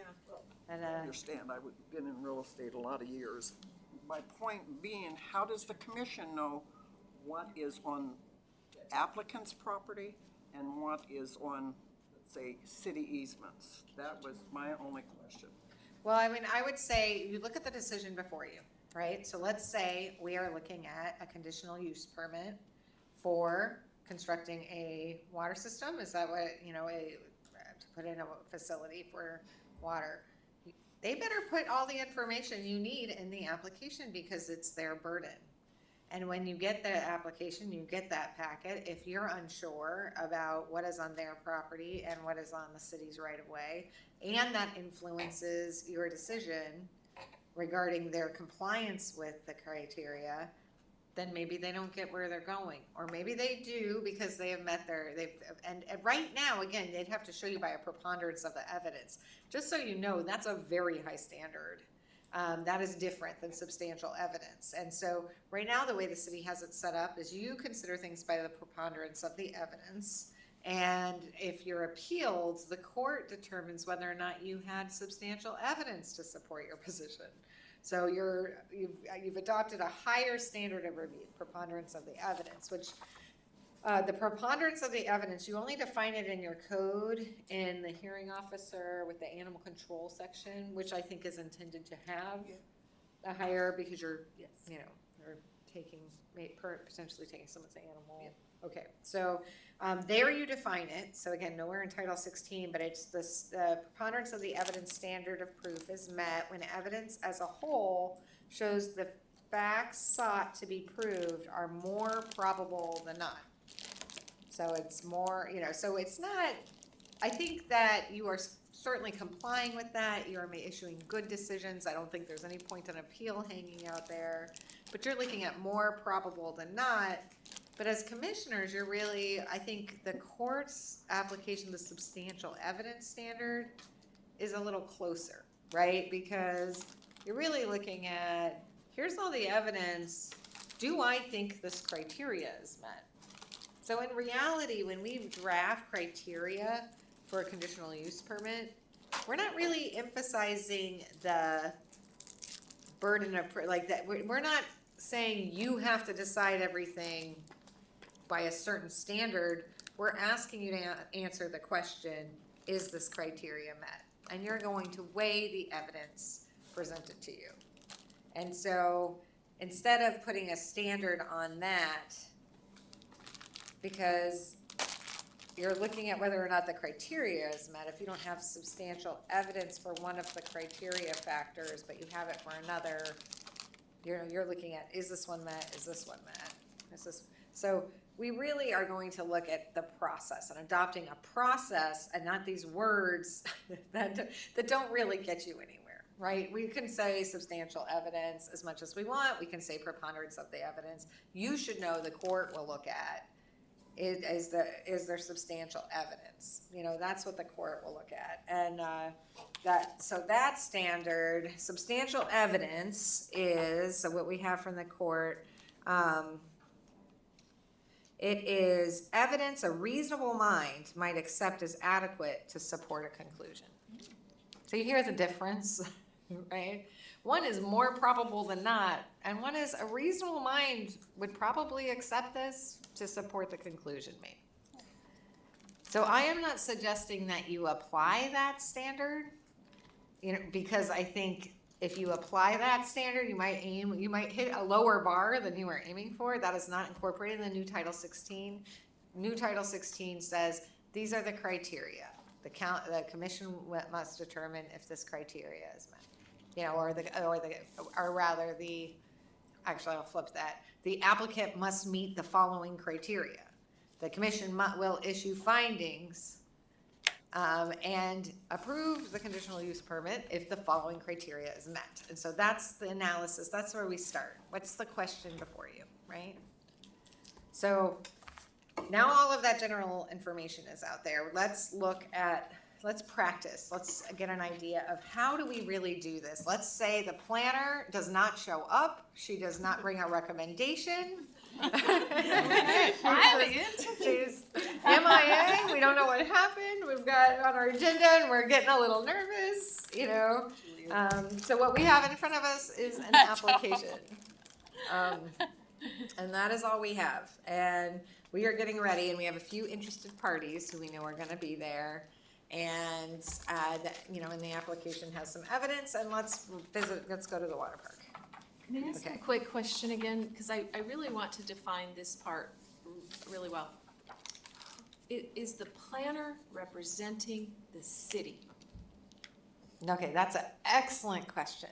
So one of the things that is very important is in a quasi-judicial proceeding, everybody has an interest, right? Except for the commission. The commission's interest is to sit as a judge and make judgment. The planner comes in, and the way that I generally see it, and this always gets a little muddy because they're the liaison to the commission. So Yes. they're tasked with giving you information and guidance, right? But in a quasi-judicial proceeding, the way I see it is the planner is one party, interested party, and the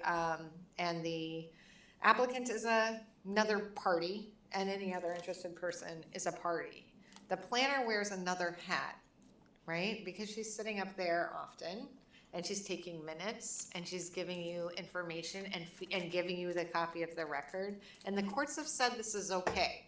Because while you're acting as a judicial body, you are quasi-judicial, and the quasi means so much. It carries so much of the informal process and the common sense, makes it so we can actually do it part of administrative hearings.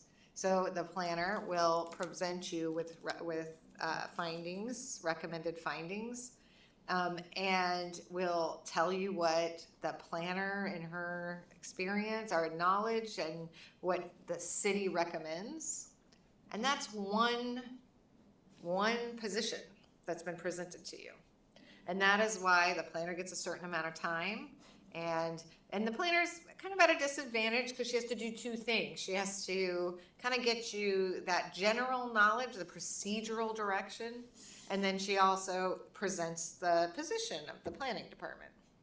And that is what has in some ways been missing in Wasilla for a long time, because what we had was the planner issuing decisions on many, many things where she should have been issuing, in my opinion, and she was following the code, but I'm saying she would issue recommendations to the commission who would issue the decision on many, many things. Because that is, you know, and that's the role I think the planner would want you know, in a lot of these things. I'm telling you what I think. I've looked at the property, I've looked at the evidence, I've talked to the applicant, I've looked at our plans and the comprehensive plan and what is in the city's interest. That's my job. And this would be my recommendation. But, so she's a party. So in layman terms, don't feel obligated to uphold the city's recommendation. Thank you. Because you're very Thank you. neutral. You're Yes. neutral, even though you're appointed by the city and you love the city and you're city residents. You're to be very neutral, like a judge, but quasi. And so you have to look at everything, Right. But you also want to. all the interests. And you want to weigh the fact Yes. that the planner does have knowledge and experience, and that is worth something or isn't, depending on the decision of the commission. But I think that the role given to the planner anticipates that expertise and knowledge base, and there is, you know, there is some deference wrapped up into the process. But Jamie's 100% right. When you are at a hearing, you put your judge hat on, you listen to the planner, you look at the recommendations, and then you look at the record and you talk to the applicant, you look at the evidence and you make a decision. And it does not have to be the decision presented to you by the planner. So another thing to note, and one of the things that you can kind of go through, we talked about it a little bit, there's lots of ways findings are issued, and that's in here, right? Findings can be issued in a lot of ways. One way we issue findings to really create that division between the planner and the planning commission is the planning commission will sit, they will have an attorney present, and if, for example, if it's someone from our firm who may have advised the planner on the topic, we cannot go into executive deliberations with you and draft your findings. And this is a rule that affects lawyers who are working with two hats. I'm talking to the planner, then I'm talking to the commission, then we're representing the city on an appeal, right? It's called dual representation. It's permitted, it's allowed, but we have some parameters we follow generally. So if you are issuing a decision and we have worked with the planner on developing the recommended findings, or we have worked with the planner, we will not go into deliberations with you from our firm.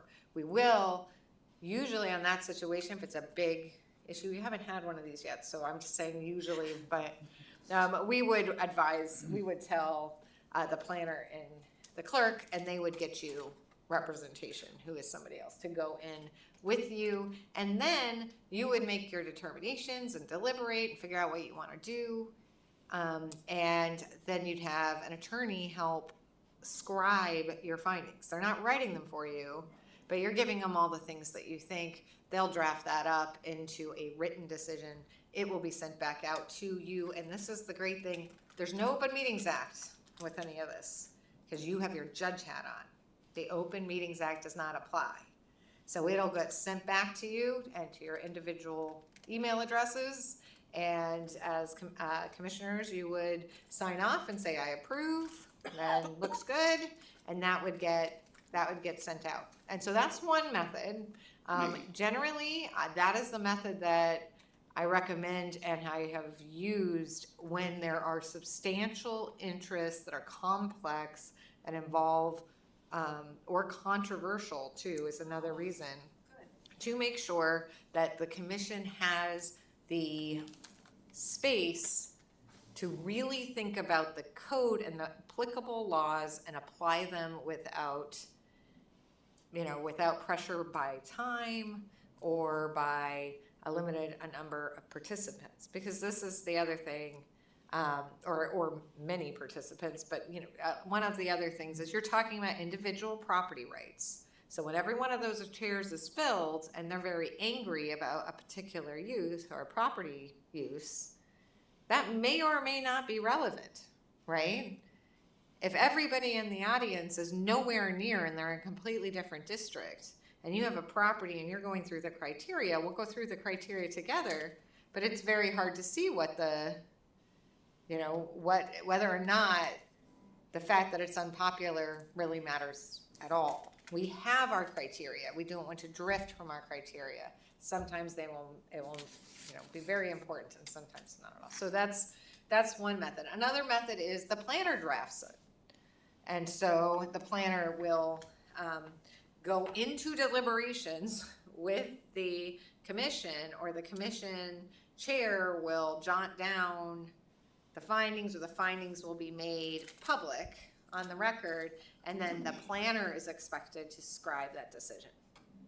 So I don't like that method personally, because then I think it really does get confusing. I think you have a party entering into deliberations with you, as far as I'm concerned. I don't generally advise that. But people do it. I am okay with that, and it's certainly an accepted form. But if you're doing that where the planner is, the commission is entering their findings or drafting their findings, and the planner draws them up, but those findings are made public, because then there's kind of accountability, right? That's the commission saying, here's all our findings, we're directing the planner to write these findings up. We've issued our decision.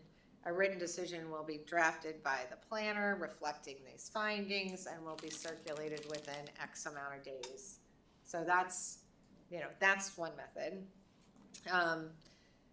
And so the other method is that you just make them an open session, and that we don't have, and you have a recommendation from your planner that has recommended findings, and you kind of work off those findings. You know, you amend some, you add some, and you create a written decision from those recommended findings. That is also a very good way to go through it so long, and that's what you mostly do now, which is a completely appropriate approach.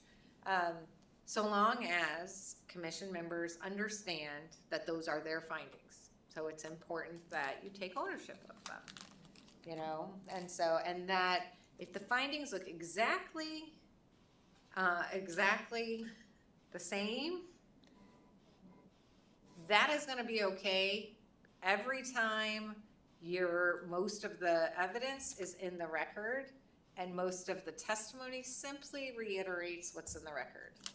If you end up with unexpected testimony, or the questions and motions to put in new evidence, right, which you're usually going to say, no, we're not gonna take new evidence that's not in the record, but sometimes there'll be a reason to say yes, and that you'll always have an attorney present, I think, for that question. We can talk about that, and there's necessarily no right or wrong answer, because again, it's an informal proceeding, right? But you're gonna be looking at, was that evidence available when they filed their application? Should it have been in the record? Is it new information that you didn't know? Can you give the person, the other interested party, some time to react to it? You know, are you putting them at a disadvantage or causing them a harm by accepting this new information? But anytime new information is received outside the record, you should have an alarm going off in your head that says new information, must pay attention to findings, because those are old findings. New information, old findings does not mix. That's a bad mix. Okay, so, and I think, and I say that as a lawyer, but honestly, it's more what happens as a result that leads to the lawsuit. And so it's more of a psychological component. It's not that you haven't issued a good decision, or that it's not supported by substantial evidence. It's that every person who has that happen thinks, you know, I'm no fool. These haven't changed, and the evidence has. And they didn't even say, and this is all you have to do, really. So sometimes they may put in new evidence and it may not change anything. But what you want to make sure you do is you talk about it and you say, you know, I'd like to amend, we were going to incorporate these findings with the following additional findings. Finding number 17, because it's going at we heard testimony today for the first time that talked about a lake next door and the possible water runoff. Heard testimony from the applicant that this actually is not a lake. It was just a self-made ice skating rink, and they have vacuumed it up or whatever, too. So we don't think that and the findings, stand, right? You talk in your findings, you deal with the issue. Yes, we heard new testimony that X is happening. We did not find that that party is the ex-wife of the parcel owner and did not seem to be credible. Believe it or not, has a motive to object to this application. It appears it's based on that motive. You probably will never do that. That seems very controversial to jump in, but the purpose of that is to emphasize, if you don't think someone's telling the truth, it is a finding to say that. You're allowed to say, I don't think you're telling the truth. Because that's what you're basing your finding on. So if it's going to a court for review later, and you have somebody who's testifying in a way that totally, if taken as true, would make it impossible for one of the criteria to be met, how is the court supposed to know? They don't have the same record that you have. They're not, and if they do, they are not going through the same process. They're not thinking through. They're not sitting there watching people testify, right? So they don't know. And if you haven't told them why you did what you did, they don't know what your basis is. So it's going to be much more likely that they will be hesitant to uphold your finding and find substantial evidence to get there if they have no idea what your evidence was. I don't know. What are you guys thinking? It's huge. Yeah. I mean, is this? It's good. Well, and in our quasi-judicial hat, we rely on the due diligence of the applicant and the planner and testimony by interested parties. If we determine that one of the interested parties testifying isn't telling the truth, or it doesn't seem like they're telling the truth,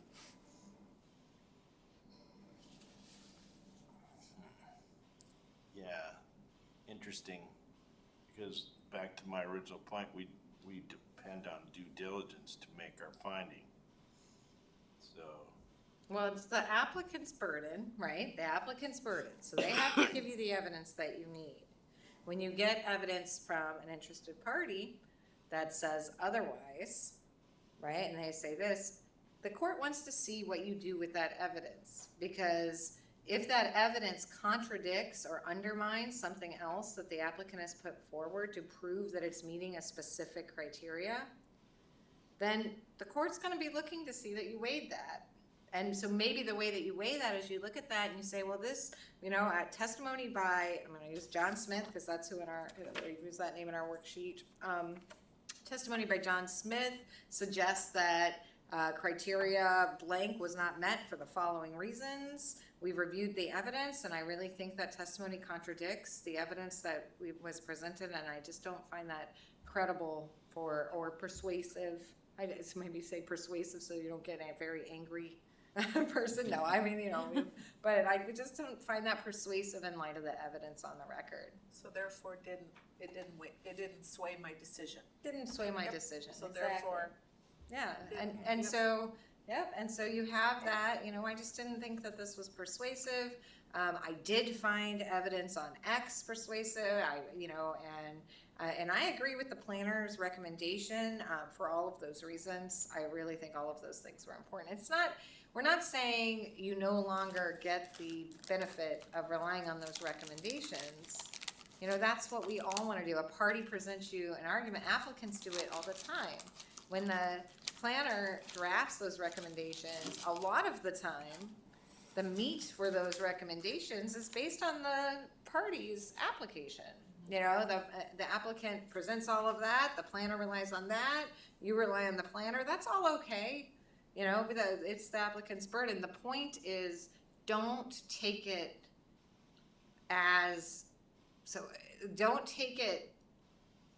wholesale without kind of bringing yourself to the table.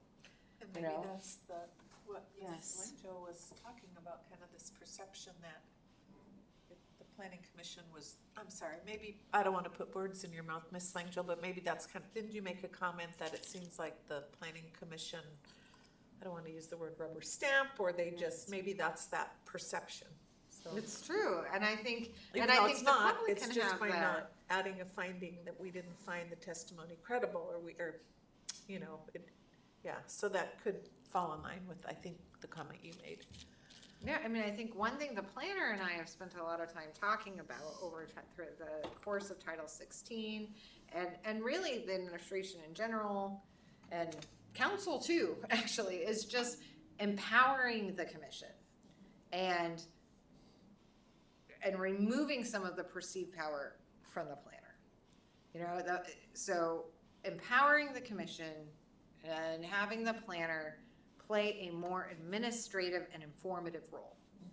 And so that means that, and that has been the goal. That's why you see administrative permits reduced, conditional use permits increased, right? And this is the criteria for administrative permits, right? We got very specific on those criteria. We've removed a ton of discretion. And don't get me wrong, the planner needs discretion. It's a really important role with the community.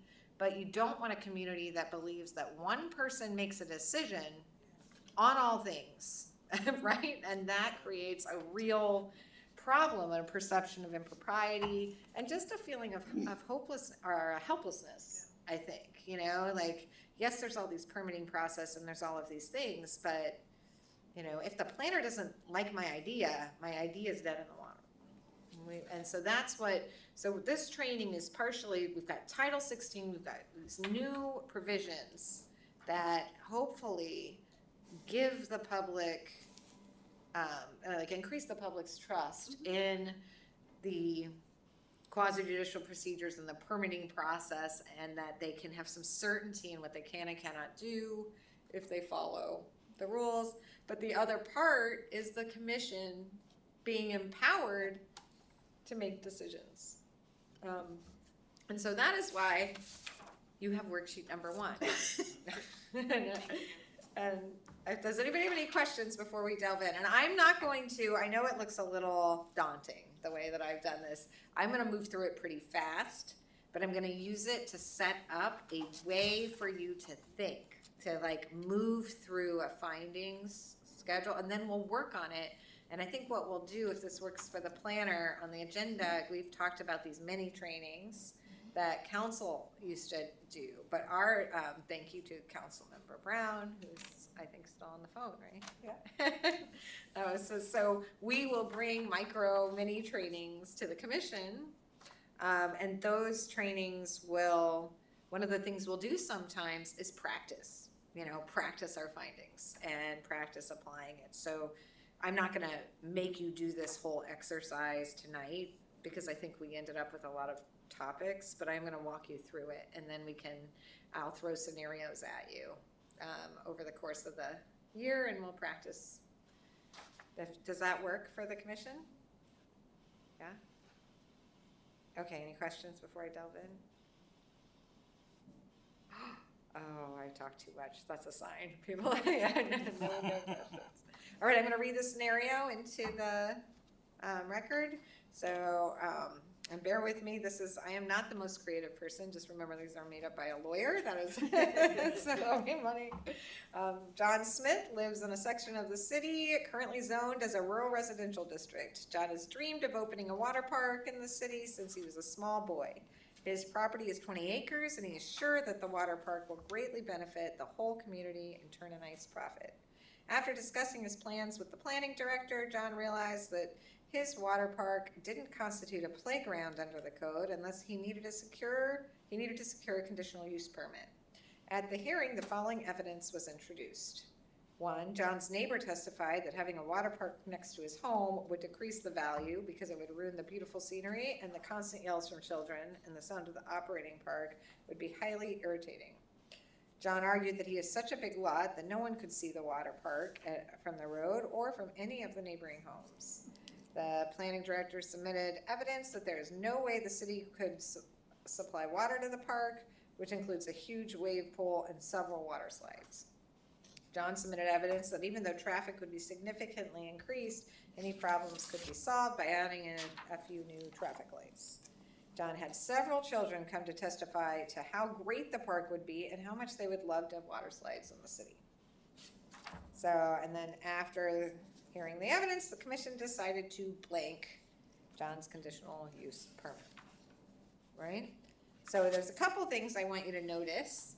One, as each of you read that, I think most humans would be, your brain is automatically kind of sifting through the evidence. And you're thinking, I would deny that, or I would approve that, or I have these questions, right? So you're being aware of what is happening. You're a judge, right, when you have this hat on, being aware of your predisposition based on just reading the evidence as opposed to the full hearing or seeing the record, or even just reading one of these things, right? Or the know where you stand and be aware of where you are standing. So I'll ask each of you, and we'll just go around. Tell me what you would do right now if you read this. Would you approve it? Would you deny it? Deny it. Deny it. Deny it. Deny. Can I ask a question before I answer? Yes. I thought you said we had to like approve or deny. Okay, yes, no, you Questions. cannot. Yeah, I no will Not fair. correct. We have questions. You must, yes, you must go question free. I would also deny it if it makes you feel it, like, I mean, Yeah, and I think I'm that's just probably the gonna right say answer. it would be a denial. Yeah, And don't, okay. Commissioner Brown? Deny. Okay. We know he denied. No, but so we all have this idea that, you know, we deny it, which again, this is not a trick question. I wish I could come up with one that would have been very clever to write it, so we all hate the idea, and then give you the code provisions that support it. I'm sure that would be done. But what we would do here, so what all I want you to do is, one, be aware of what decision you would make. Two, what's next? How do you analyze this? Right? Well, now we can ask questions. And now you can ask questions, but the first thing you want to ask yourself is, before you learn anything about the evidence, what do you want to understand? I just want to clarify, as a commissioner, it's not about if I like the project or whether I think it'd be good for the city. Isn't my determining factor is, does it comply with code? Correct. Okay. Yes. That's all that I care And about. you I don't just care. answered my question. Oh, okay, sorry. That's so see, you killed two birds with one stone. So my question is, what do you do next? And I would say, the second we start getting involved in issuing findings or a hearing, we are starting to hear evidence that influences our decision. But we don't know what our criteria is. I don't off the top of my head. Right? I mean, we kind of have an idea. There's some things where I'm like, oh, that traffic light thing, that's gotta be, like that can't be good. Or the biggest one that jumps out for me is the city says no way on the water, right? I'm like, well, you pretty much can't, Water park. yeah, so that seems to be a big problem. And that may all be true, but we're all looking at the evidence and we have to flip it in our minds. The first step before we make any of those decisions is to look and break it down the code. So that is your point. So the first step, the first thing I would do is say, what goes on, what is rural that residential, right? And I did, You would look for what a water park is, too. Yeah, you'd have to look at Yes. that, yeah. Good luck. yes, well, we In know, Alaska. yes, well, we know, that's one thing, and again, it doesn't have to be in the exact order. The first thing you would say, this is in the rural residential district. Right, so knowing your purpose of the rural residential district, right? Knowing that sort of, what goes on in the rural residential? So rural residential, and this is, I did not put, so you have this like sheet of code. I did not give you guys the rural residential provision. So, which was not on purpose. That would be very clever, but no, I forgot to include it. And so I'm going to read it to you. I put it back in mine, but I'd already printed 20 off, and so I really very much apologize. So you're just gonna have to bear with me. But this is 16/20/10. You want me to make copies? Yeah, I can go make copies. I mean, I think maybe after, you know what, let's do this. I will send out, just so you have it, because it's actually kind of handy when you have the worksheets. I will send out the correct version for you so you have it, because that is the version I'm working on. And it's just, the version that I am working on has two pieces that yours don't, but they're important. One is rural residential district. The intent of the RR district is to provide areas for very low density rural residential and agricultural uses. This district is intended for areas where development trends, transportation systems, and physical features indicate the appropriateness of a very low intensity of residential use. This zoning is intended to have a broader mix of compatible uses than other large lot residential areas. So you want to keep in mind, you always want to go back, whatever residential or whatever district you're in, you want to remember what the purpose of the district is. Under the new Title 16, it's especially helpful because you'll also have your density and dimensional requirements, right? Which is something else we always want to ground ourselves in. You can go to the district and you can get all that information in the new Title 16. Under the current Title 16, you're going to be hopping through the code to get that information in all of the various locations, which is okay. The next thing you're going to do, which is what I think all of you said, but which was, where can I have a water park? And it's so surprising it's not in here. You know, I know, which, you know, so I mean, an indoor water park is not beyond our future wish list, right? No, but okay, interpretation section 1608.095 tells you what to do when you have a use that's outside of your district use chart. And it says the planner may determine whether a particular structure or use of land that is not listed as a permitted use in a zoning district is permitted in that zoning district under the following standards. If a structure or use of land or a structure is listed as permitted in another zoning district, it is not permitted except in the zoning district or districts for which it is listed as permitted. Subject to the preceding sentence, a structure or use of land or a structure that is not listed as permitted in a zoning district may be permitted if the planner determines that it is similar in character and effect on nearby properties, public facilities, and the comprehensive plan as structures or use of land or structures that are expressly permitted in the zoning district.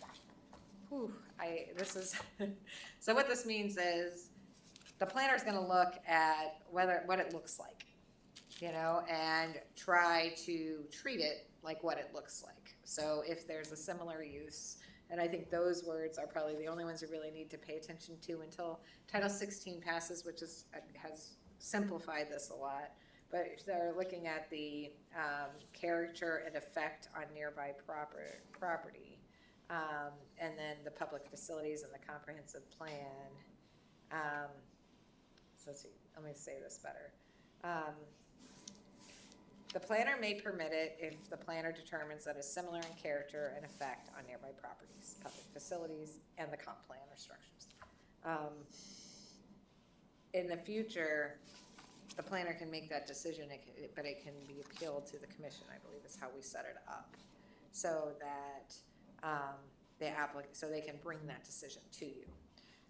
But that said, so that is where we are at. So we are looking at this. So the planner is going to tell you right now, you know, I mean, she's not right now going to tell you, but in this, that would be the first thing you'd be looking for, you know. And apparently the planner has made the decision that this may be permitted in the rural residential district with a conditional use permit. Right? So that's one of the first things when you see something, even in the future under the new Title 16, where you are looking at your list and it's not there, the planner's already made a determination. And that determination is something you need to really be thinking about. Does that make sense? You know, that might be, you want to look at the findings and see if that makes sense. Because if the planner has made a determination to allow something to happen and it isn't similar in character at all, right? So, and it wouldn't be justified under the code. When somebody appeals your decision to the court, their first point on appeal is going to be, in no world should this be permitted in that district. There is no justification. It is arbitrary and capricious. And then they're going to have a bunch of other things that they assert based on their mistreatment or their feeling that they are treated disparately than somebody else, which, because we're a government actor, that opens up a host of other issues, some constitutional, right? So, so the next thing you're gonna do is go and you're gonna look in and you're gonna say, oh, I'm double checking this, and then you're gonna develop some questions, if you have them. You know, and hopefully you may have recommendations from the planner that's gonna answer all those questions. Okay, so then what comes next?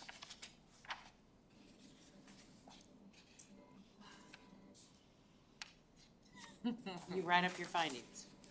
You draft your findings. Yeah, so let's say we don't have any recommended criteria, right? Then the next thing you do is you say, okay, how do I make this decision? You know, I have an application. Hopefully the applicant has said something to you like, I meet criteria A1 because of this reason, and they've made it really easy for you and they've given you all of these things. But what if they've just given you this is a really good idea because kids love it and we love kids and, you know, and also nobody can see it, and they give you all of these facts, but it's just like a jumbled narrative of why they think it's great and all of the reasons why they think it's great. You know, and that might be enough to find substantial evidence. That might be enough based on whatever the application is. It doesn't mean that they're gonna fail just because they put their ideas down on, right? But it might mean they're gonna fail if they don't have a landscaping plan and they need one, and if they don't have right? So there's a lot of reasons why that might be a problem. So you have your application, you're gonna start there, and you're going to look for your criteria. How am I making my decision? And so when you go to your criteria, your code is gonna be helpful. Even as it stands now, it breaks it down. You know, an approval shall include a written finding that the proposed use can occur consistent with the comp plan, harmoniously with other activities allowed in the district, and will not disrupt the character of the neighborhood. Such findings and conditions of approval shall be in writing and become part of the record and the case file. And then it breaks it down. 1, neighbors. Due deference has been given to the neighborhood plan or comments and recommendations from a neighborhood with an approved neighborhood plan. So you're thinking, what's going on with the neighbors? What evidence do I have regarding the neighbors? So if you have a recommended decision from the planner in front of you, right? Or maybe you just have the application, or maybe you're decided to work off one or the other because you're already, when you look at the record, kind of just, it's easier, you like one as opposed to the other. Get out your pencils, you know, as your pens, when they are giving testimony, start writing notes as to each criteria. You know, think about, where does it fit for me? The neighbor just testified that they really think that this is going to be highly irritating. There's going to be noise from the slides and from the kids. And then you have neighbors. Due deference has been given. So maybe when you're taking your notes, you write, neighbor hates it. I would too, right? You know, I mean, I don't know what you write, you know, but like the point is you write something to trigger in your mind how you feel about the neighbor's testimony, you know. Kids love it. And he says no one can see it. So now I'm adding sort of all the evidence that has to do with, can you see it? Can you hear it? How do they feel about it? All under that criteria. And then you get the next one, plans. The proposal is substantially consistent with the city comp plan and other city adopted plans. So let's say no evidence is given regarding the comp plan, right? The planner didn't say anything. They're not saying anything. You haven't pulled your comp plan out in a while, right? So this is a legal criteria. So you actually can, you don't get to go outside the record, but the law is not the record, and you are obligated to comply with your comp plan. So I would recommend 2 things. 1, ask questions. Planner, does this comply with the comp plan? What's the comp plan say about a water park? How does that fit in to what we're allowed to do in rural residential? Applicant, You know, rural residential is really intended to be rural. A water park doesn't feel very rural, right?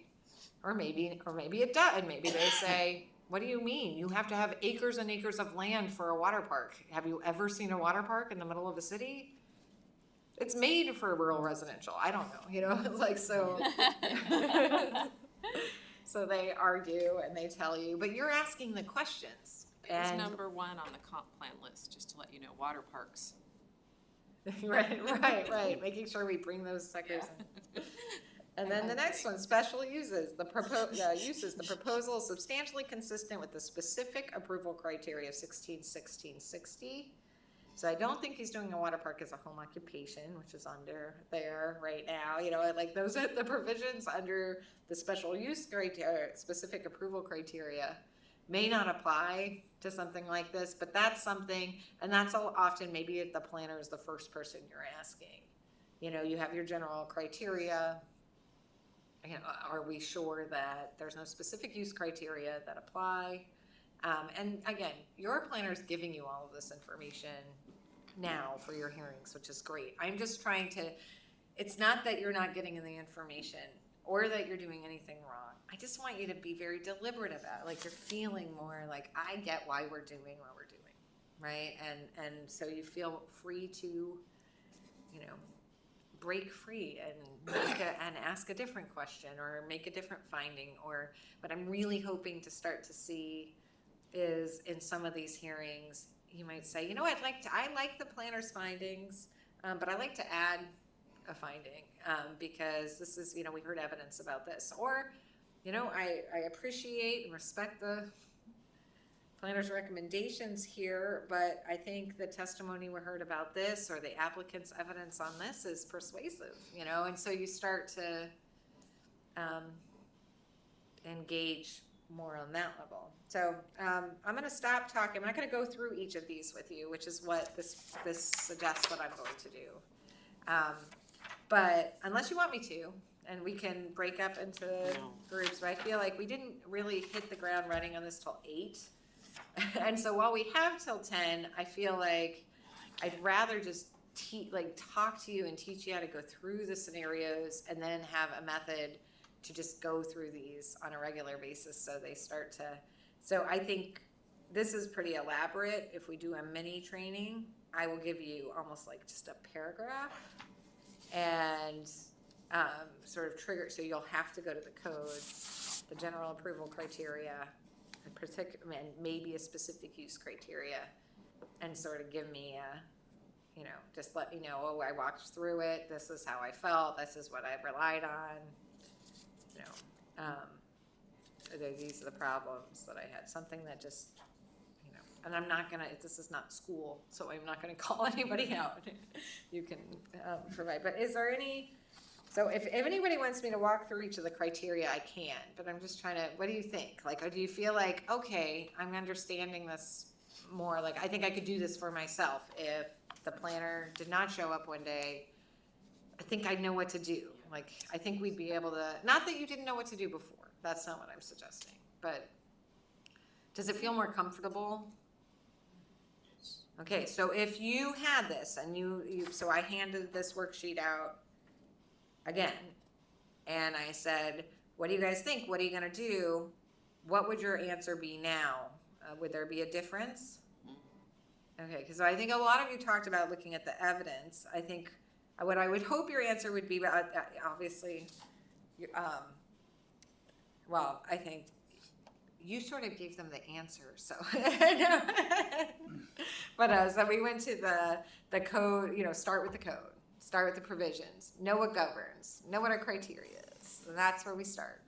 And then we look at our evidence, look at our record, right? And then we apply the record to our criteria. And then we share what we were thinking and why we were thinking it. And then you guys hash it out, whether you do it in closed deliberations or in open deliberations. And that's actually where I have a question at, is the procedural part of that. Yeah. Because at that point, we're wearing our quasi-judicial hat and not our legislative hat. So in our discussion, if I felt there was a relevant fact, I don't have to make a motion to amend anything. I just would share with my other commission members that I find this this fact that was shared, this evidence that was presented by the neighbor that we didn't have in our packet, that, you know, whatever, I find that relevant to the discussion, and that's something I'm including in my decision. I mean, I wouldn't have to like make a motion or propose anything, we're just hashing it out. Yep, we're just gonna deliberate, we're gonna enter into deliberations. Now, one of the things that you'll see is we'll be working with you to move you into that more quasi-judicial Yes. realm, because right now, It's not. what has happened, yeah, and what has happened is, and this is, so there are two schools of thought for municipal attorneys, and we don't know we don't know the answer, but I'll tell you the two schools. Like, the Open Meetings Act says that deliberations by a quasi-judicial body are exempt from the Open Meetings Act.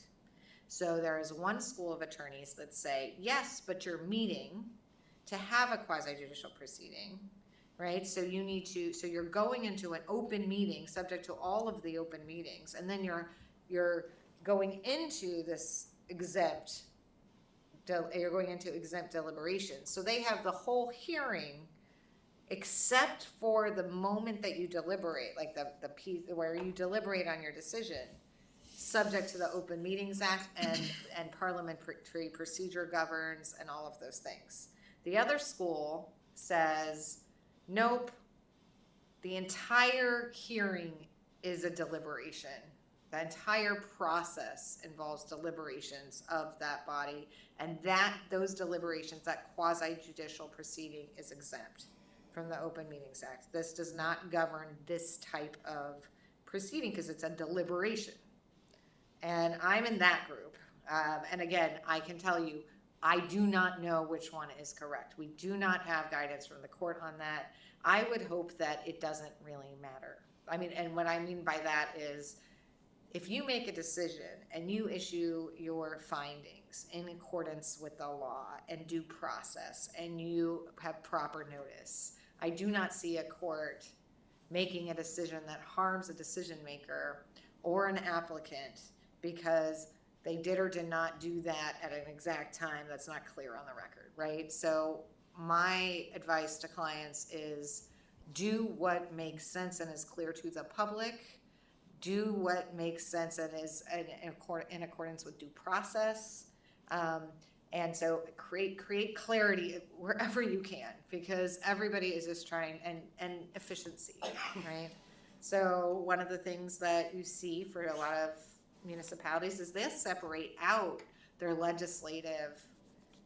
regular legislative meetings and say they're quasi-judicial hearings. They'll just provide notice for the hearings, and they'll just show up and sit in their quasi-judicial role. I think the Planning Commission has been acting in a very specific way with a specific structure for so long, that would be confusing for the public. They'd be like, wait, what's going on? So what I recommend is creating clarity in your agenda. And so the planner and I have been talking about ways to do that, where you're making sure your legislative role is Yes. secure. And because one of the most annoying things is hearings, the use of that word, right? The public gets very used to hearings being this sort of public hearing moment on ordinances because they do it with council. It's a very different hearing. There's a public hearing in the legislative context, which means we are opening the mic for anybody in the public to come talk about this issue and tell us what they think about this legislation, right?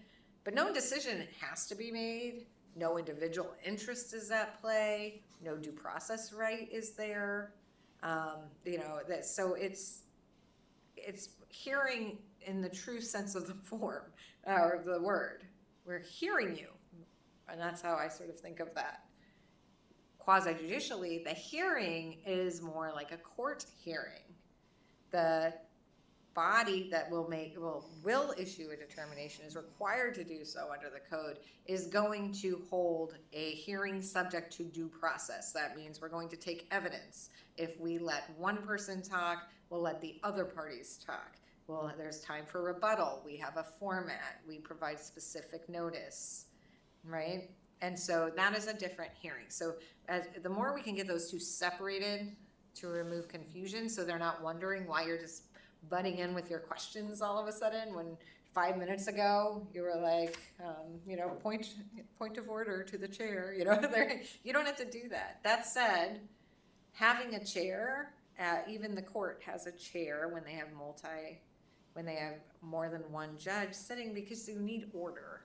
Otherwise, we're not gonna get very good findings. So I still think following your process for, you know, kind of raising your hand or getting recognized, and even the process where, now this one, where you speak in turn on the finding, I think is good. But when you have a question, you need to ask it, and they're only up there for so long. You know, so one of the things you can do is when you take testimony, reserve time at the end, maybe stop the clock so they're not paying the Yes, price of your time. Thank you. This has been an Yeah. ongoing. But you that's don't been have to an ongoing either- question, because we had the 5-minute limit, but then I thought, well, what we've been doing it where 5, 5, 5, and then there's been some intermingled questions, and then we open up the public hearing, and then there's more questions. So, Yeah, I mean, you can do it either way. You can start the clock at 5, and if you have questions, you might dominate their entire 5 minutes. Because it's 5 minutes and not 15 or 20 minutes, I think a lot of times just pausing the clock when you're asking questions and they're answering those questions, and turning the clock back on when they're giving their testimony,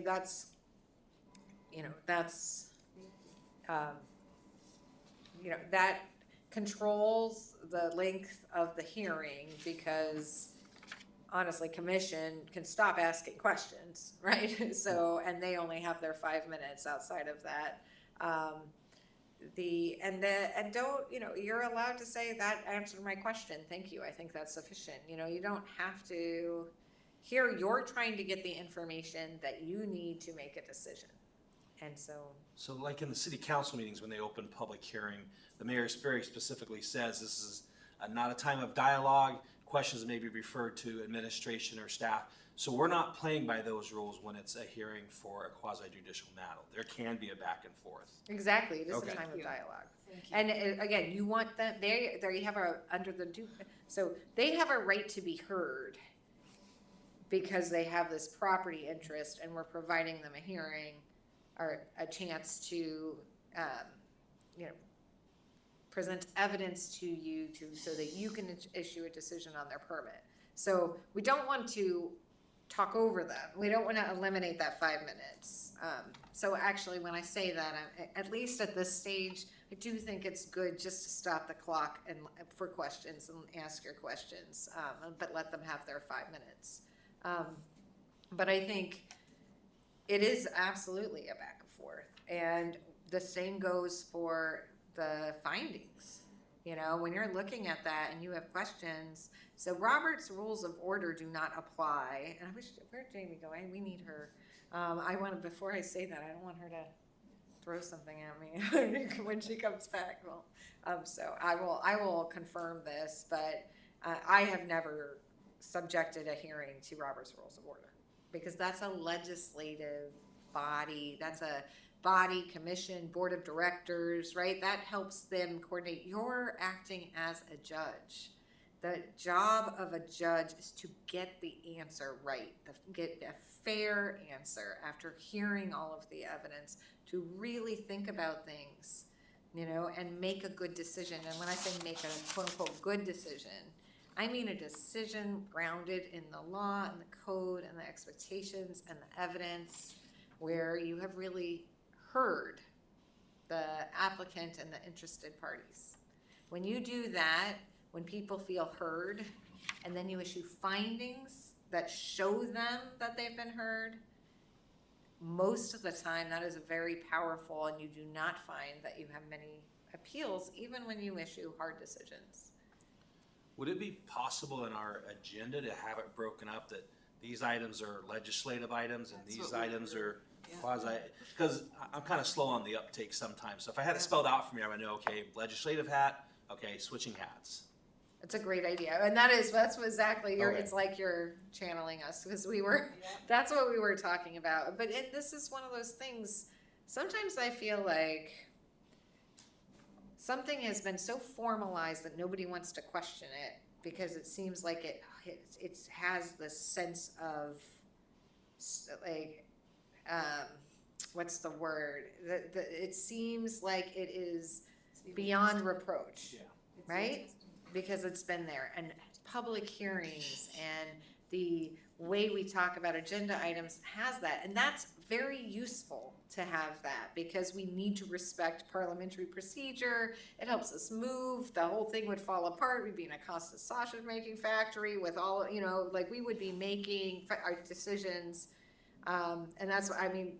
We'd be talking over each other and doing all, we just wouldn't be able to function. We need all of those things, but when it comes to quasi-judicial proceedings, it's time to realize what you can do, and make sure that we're not getting stuck by what feels really comfortable and safe, because ultimately you're making a hard decision, and a court is never going to say, well, that was an excellent question by the commissioner, and really is what I was thinking when I look at this evidence, but you know what, I don't want to even see it. He did not go through the chair, right? Like, could you imagine a world where that happened? That is never going to happen. The court is going to look at whether or not you had substantial evidence for your decision. So your job is to find out if you have substantial evidence, and determine and build. And I say that with the understanding that the burden is on the applicant to get you there. So be comfortable in that. At the end of the day, if you are not certain and you don't know which way you go on a criteria, and you're saying, well, I don't know if this poses a fire danger as determined by the state fire marshal or the fire chief of the district in which the proposed use is located. I'm not really sure if there's adequate access for emergency and police vehicles. Guess whose fault that is? The applicant, because it's their job, and so it's okay to be, you can ask the questions. I don't see anything in the record that talks about access. I don't see anything in the planner's notes for fire safety and emergency access that talks about access. What do we have here? So then they might say, well, I talked to the fire marshal and it's totally fine, it doesn't pose a risk. Well, then you might turn to the planner and say, planner, I would like you to speak to that. Did you have a discussion with the, and she might say, yep, that's true, I confirmed that with the fire marshal. And then you might be like, well, I take the testimony of the applicant and the testimony of the planner, and they're both in agreement, that's credible. Or she might say, there is no way, there is no access way, you should see this wave pool. You know what I mean, right? And then you might say, you're telling me you contacted, do you have anything, and right, did you get an email or something from the fire chief? And then you have the really hard moment where you're like, I don't find that credible enough. I don't think that this criteria has been met. You haven't given me evidence that this criteria has been met, right? And that might really be sad, because he might have actually called the fire marshal, but he or she has not met, oh no, it's John Smith, we know. So John has not met his obligation, right? Arguably, maybe that might be what you decide. So that's all I'm saying, is you're having to make a tough decision. Documentation thing, wouldn't it? It would, well, I mean, it might be for you, but another commissioner might say, I think that his testimony telling me that he picked up the phone and called the fire marshal, and the fire marshal said there was access, and his site plan, when I look at the, together, that's enough. I don't see why there wouldn't be access here. Or I hate to say no just because I'm not sure if he called. I'm gonna make this conditional upon a written submission of a written confirmation to the planner that this does not cause a fire access issue, right? You could do something like that if that makes you feel like, okay, covered my bases, like he may be telling the truth. If he's not, then that condition can't be met and this permit is not approved. Another question, I'm sorry to dominate the questions, but normally I think of the city planner and her staff kind of as our allies, but in those quasi judicial hearings, I have to kind of set that aside and be willing to question.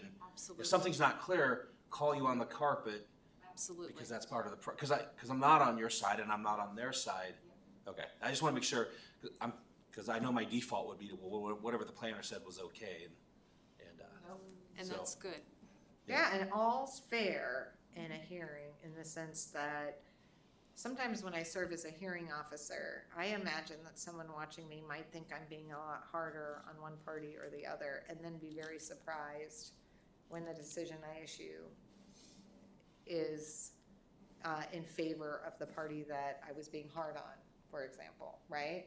And a lot of times, and I use those terms very loosely, but what is happening sometimes is I am trying to look, because I'm playing the same role you're playing when I serve as a hearing officer, right? And I am trying to make sure that I understand the evidence, that I am looking at, that what I'm looking at is consistent with the testimony that I am receiving, and that if someone is putting in new evidence, that there's a reason for that, and that the other side had an opportunity to see it. And if that's, so I might, in doing that, have some really hard-hitting questions for one of the parties, but their answers to those hard-hitting questions might be really helpful to me. And they might make the record more clear and help me get where I'm going. It doesn't, it's not personal. I need to get the information. I need to get it clearly, which means, for me, it means being as direct as I can. And sometimes, again, I'm a lawyer, sometimes it's hard to be direct, So, but I think that's the same thing. The planner is going to be presenting you information, and the planner's in the position where she is building a lot of that record, because she's putting the application in there, she's gathering communications and correspondence from interested parties that will be in the record a lot of times. And then she's issuing her recommendations to you on each of those permits. So a lot of your questions are going to be about those recommendations, and so that's, and sometimes you might get in a situation where the planner may care more about a recommendation in one situation rather than another. There might be one where she's like, I'm on the fence. I love water parks, but that whole no water thing is going to be a problem. I don't know, right? And then in that case, she might be more silent, or she might present what she has, and she might tell you, I'm not sure with the third criteria. I think that you could find that that's been met, but I think you can also find that it's not.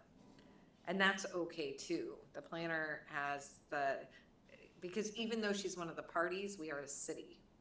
And cities are different than private enterprise, and the interests of the city, are different, and she's ultimately looking for compliance too. She's looking at the same thing you're looking at. She's not looking to develop her own personal interest or property. So don't feel bad if you're still making decisions that are very much in line with the planner, because this is a unique situation where most of the time the planner's interest is trying to figure out whether or not it complies with city code. It's the same as the decision makers in that sense.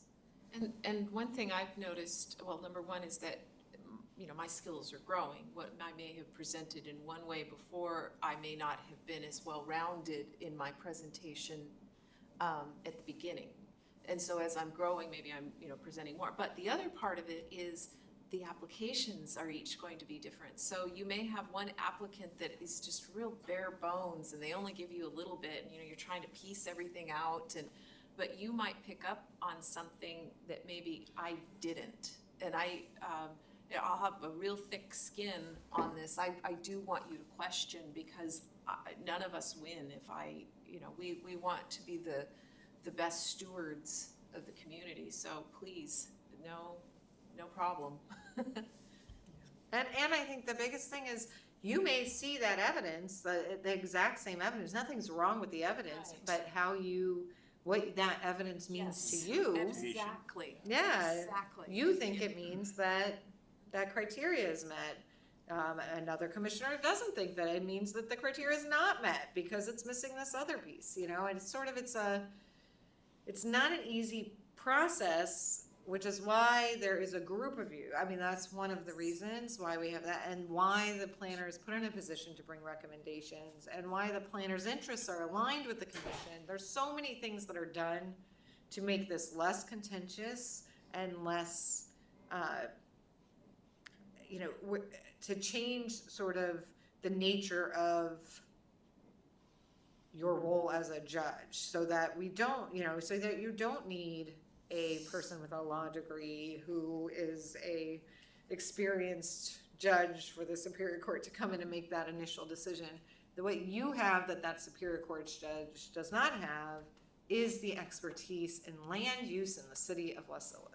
And that is what you're growing and developing, and that has an immense value, and the court will defer to it. And that is why they if it's appealed, they review it for substantial evidence. Could a reasonable person have decided that this was the outcome based on the evidence that they had? So don't be unreasonable, and we're gonna be great, right? So I think that, how do you guys feel about that provision? Do you feel like that worksheet, and you have that, and you have these, which there's worksheet 1. Worksheet 2 is ex parte process, and just making sure, but I think we spent some time really talking about this in the last training, which is why I prioritized worksheet 1. And this is really, we just spent all this time talking about the record and how everything you do is going to be grounded in that record, right? And the record is the application, it's the testimony, that becomes part of the record, it's the letters that are submitted, anything that you consider that is presented by the parties for a quasi-judicial proceeding, that becomes the record. Do not go outside the record. I understand that you live in the city and you drive by parcels and you feel like, I can't help it. Like I drove by, I couldn't help it. I could see it, right? But remember, that is not part of the record. And if you really can't help it and you feel like we absolutely need a tour of this, then we need, do this with legal counsel. But there is a process that we can adopt, where you might be saying, or they might be telling you, we need you to look at X, Y, or Z, or go. There is a process where you can have an individual. I don't love this, by the way. I'm just going to say that out loud. Okay, but where you would go to, say, the site, or there would be, and you would do that with a representative from each party. Or you would, and this is different than going to a site as an open meeting, to say, look at comp plan elements or something. This is different. And so I don't love this. I would rather, I think, and that really should come from the applicant, by the way, and not so much from the commission, because they bear the burden. But I've seen it done. So I'm letting you know that. But the one thing that I will say is, which I don't want to see, is, so I went and knocked on the door of the property. I asked them a lot of questions about why they would do this. And actually, I also talked to the neighbors. And so you notice how everything you're saying now, you are the record, you are testifying, right? And you're thinking, and there may be this, you drove by and you're like, it's really big, it is not gonna be okay, I really don't like it. And that's why you're issuing your decision. You're going to have to combat that. And it's all I can say is that. So how do they handle a city official? Hey, Commissioner, we really need this development. It's really good for the community. I know you support economic development. Yeah. Well, and I handle that. Well, and I think that's the thing. If people tried to talk to you about the case, you can just, or the permit application, you can just say, this is a permit application pending before us, and I can't talk to you. But the thing what they're really worried about is ex parte communications from the parties. Like that's the, but what Jamie's pointing out is a really good point, which is, if someone has given you information that you know is not part of the record, and you don't, and you're trying to figure out what you do with it, you don't consider it. And if there is a way, if that information is an ex parte communication, you need to identify it, you need to say that it happened, and you need to determine whether or not, and when you raise it, the question will be, can you impartially go forward and participate in the decision-making process? And depending on the ex parte communication, that will be, it's not that the instant there's ex parte communication, you can't make the decision anymore. The rule on ex parte, but you are not permitted under your code of ethics to make a decision where you're partial, right? You have to be impartial. And it's important to remember that that does not mean a conflict of interest. So the council, all they have to worry about is conflicts of interest, right? If they can't make decisions on things in which they have conflicts of interest. The commission has to worry about conflicts of interest, certainly, but you also have to worry about partiality. So a city official who has partiality concerning a quasi-judicial matter shall not advise on the matter, adjudicate the matter, or serve as a member of a body adjudicating the matter. And so what that means is when the body is adjudicating the matter, you are not around. If you are partial, you are not doing anything. And whether that's declaring that you have a problem, that you're declaring your partiality and then removing yourself from the space, or it's just not attending that part, which is another reason why we talk about getting the agenda split, because that allows, if we have a big hearing going on the agenda, if somebody has hey, it's my brother, I'm out, right? Then the person can just leave the space. The farther away you are from the space, the better. And this is one of these things, because the appearance of impropriety is just as damaging as impropriety. We want to make sure that the applicant knows that you're nowhere near it. Even sitting in the public, or in the audience, I don't really like that for a quasi-judicial proceeding. I think it's important to just be out of there. So a member of a quasi-judicial body who has or may have partiality concerning a matter before that body shall disclose to it and the parties in the action before it the facts concerning the official's possible partiality before any discussion or action by the body on that matter. Any member of the body and any party to a matter before the body may raise a question concerning a member's partiality, in which case the member in question shall disclose facts concerning the official's possible partiality in the matter.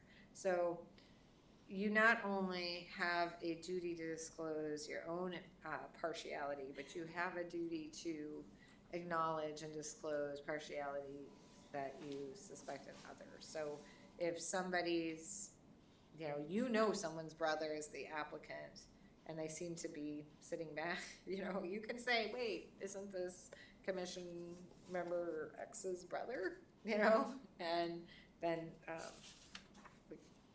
that will, arguably, and this is one of the hard things, so partiality has a definition in your code. So so what would happen is if this happened and the person's like, I'm totally impartial, right?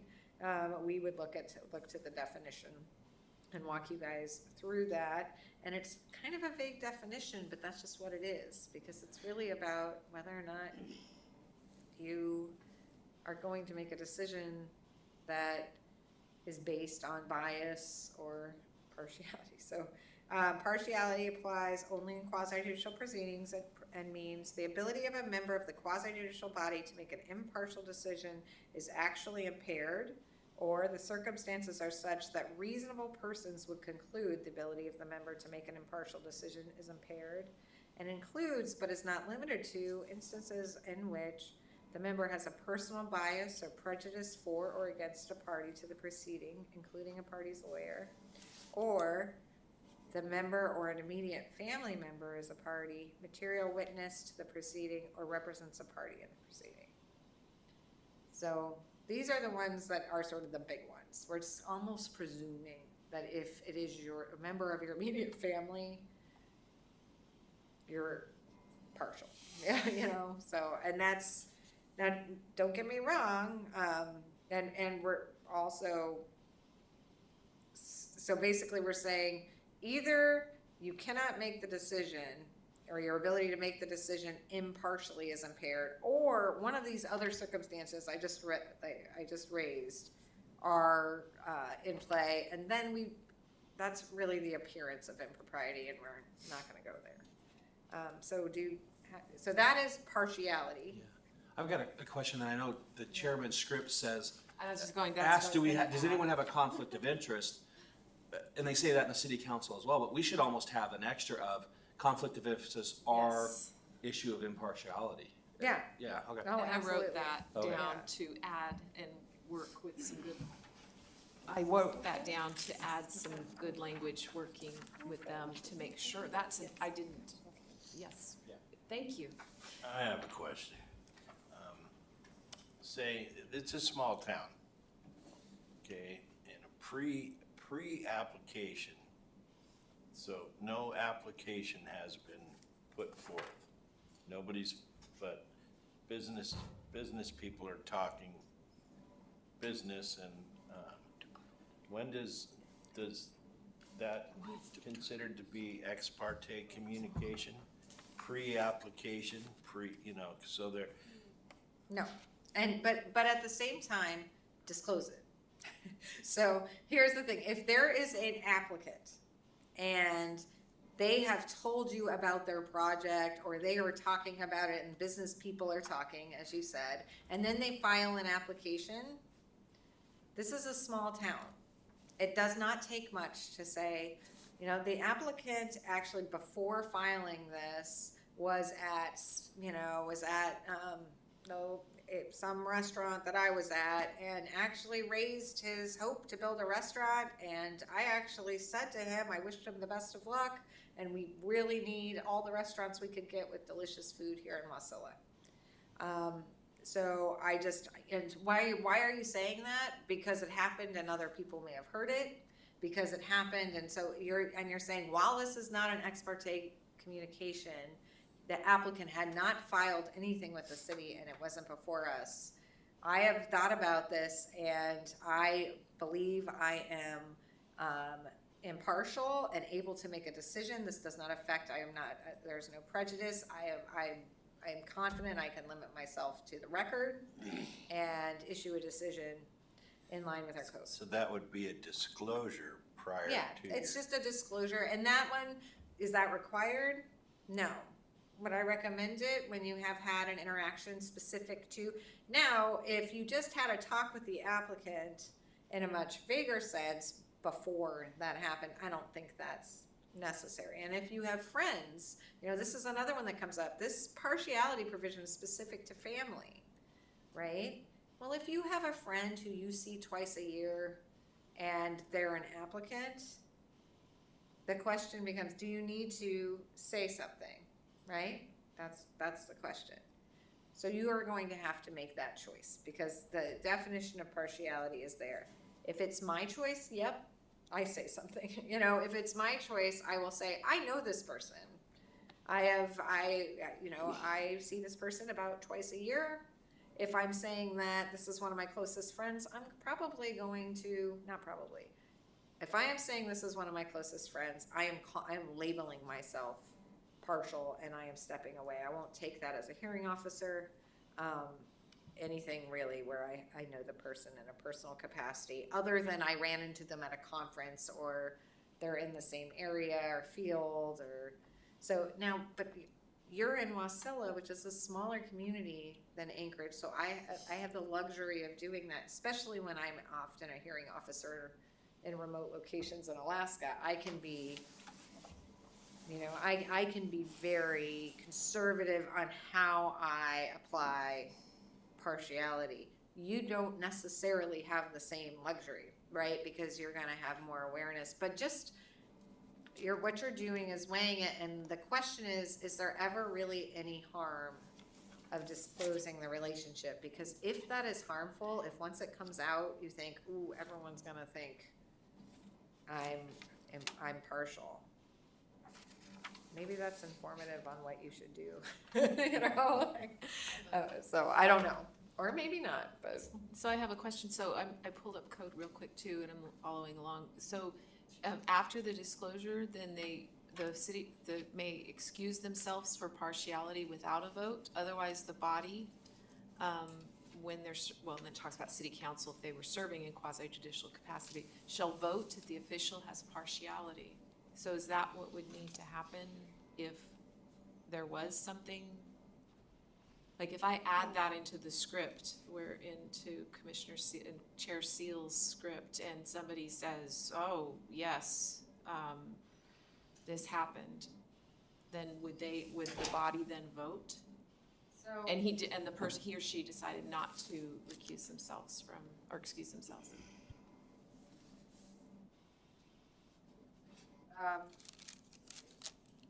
That may be two reads right now.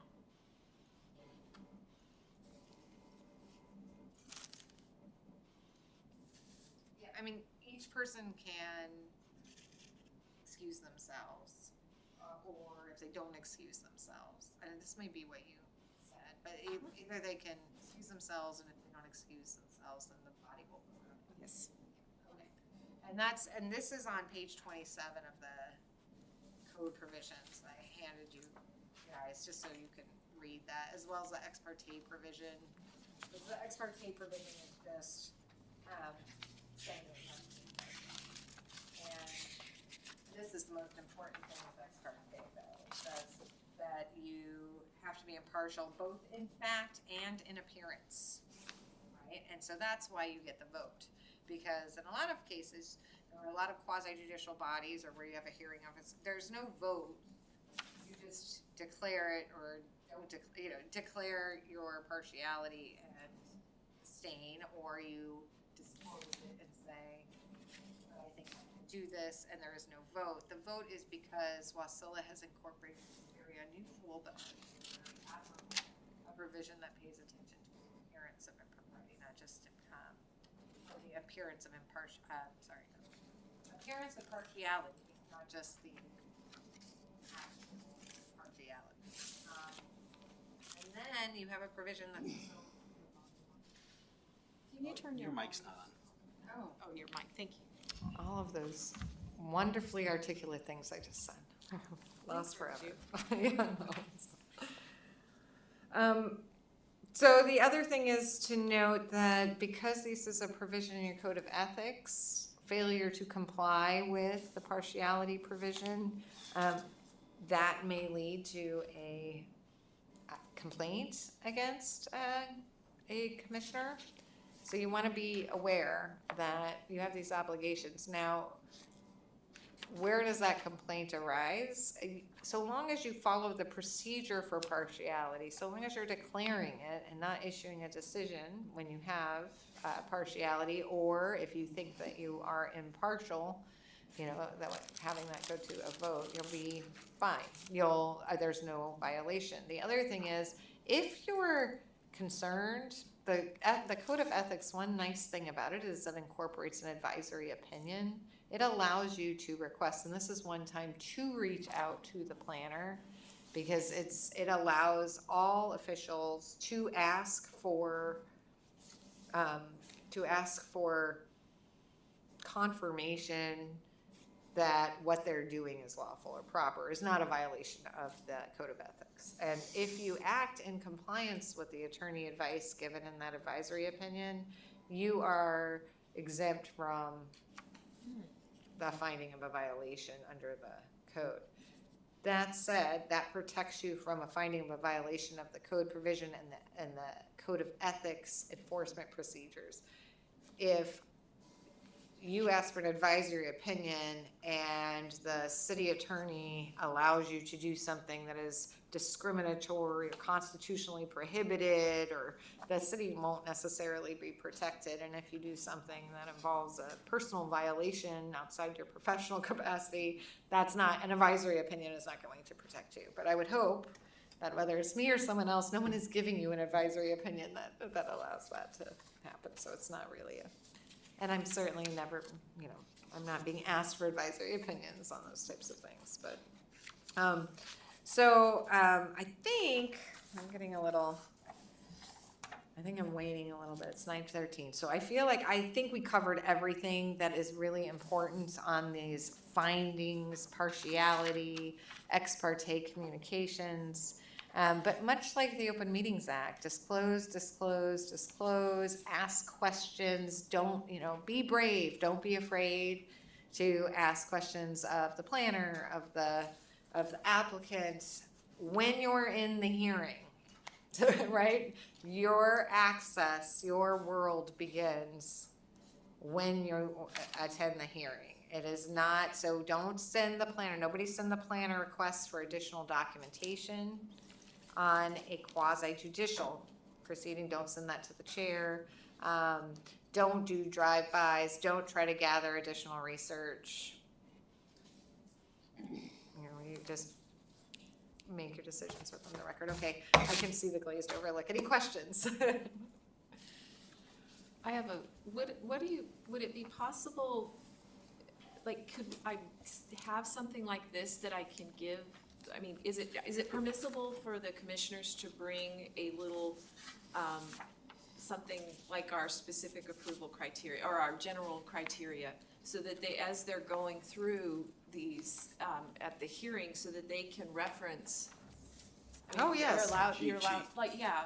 Well, Absolutely. it would be similar to, it'd be probably this, with the new code. With the new, let me give you, yes, Yeah. let me give you my version that has the zoning district one. But that would Yes. be, you probably want yours to have, you'll probably switch out the zoning district depending on what zoning district they're in. Not only is it appropriate, but what you could do is have a relevant code provision section in your recommended findings. So So that then you was, can dump all of that into there, and they will always, and knowing that you're selecting the code provisions that in your opinion are relevant, and so you're giving them those pieces to make it as easy as possible. So on the last one that we heard, we worked with Respect, and we were trying to put in the code that it referenced, we're kind of Johnny on the fly here going as fast as we can, but we had seen that previously that was something that they had incorporated, and so we were trying to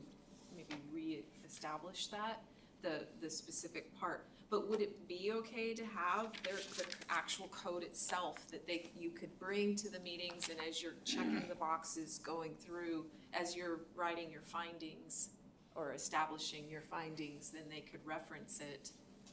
Yeah, absolutely. And you as the planner have the ability to give them whatever you want to give them that is going to be part of the record. So that will make it part of the record. But for Right. for every meeting. What they can't like, do is pull that stuff in themselves. They can pull in the code because and that's it's the law. code. It's the code. So That's all I would be. yes, giving but them you need to, you want to provide them the record as much as you Uh-huh. feel it is appropriate. Now, that said, we kind of circle back to the fact that it's the applicant's burden of proof. So the planner may, be providing you information based on her recommendations and her analysis, but ultimately it is the applicant's burden. So, they're gonna put in things. If, for example, you have an applicant that has an attorney, you will likely get a written brief with all of the relevant statutes and provisions that they think apply, and, and maybe not, but they will provide all of that to you, trying to build and bolster the record as much as they can.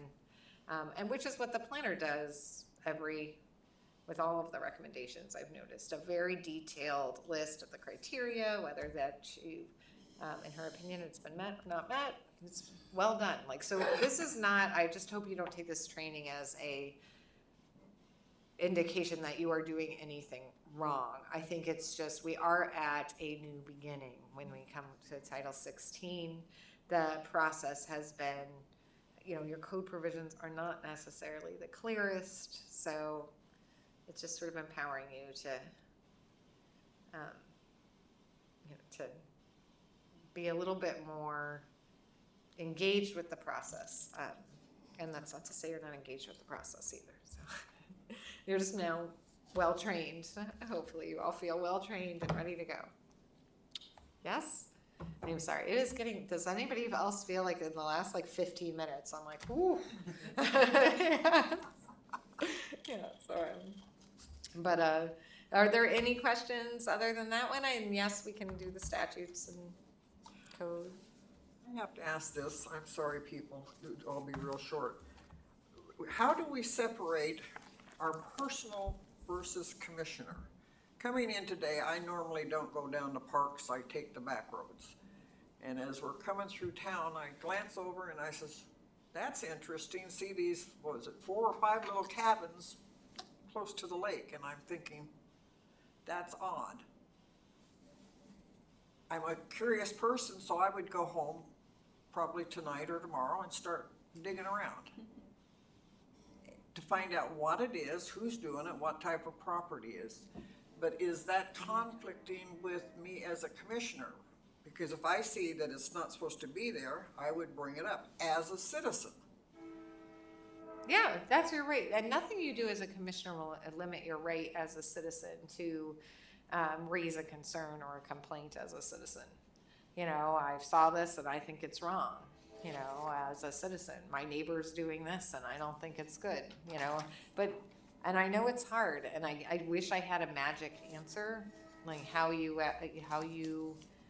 as a commissioner separate out your personal interests. But the reality is we all come to the table with our personal viewpoints and interests, and that it's just a commitment when you sit on the commission to put it aside, you know, and to try to think. And that's why what we did today is so important, because what we learned to do is ground ourselves in the law.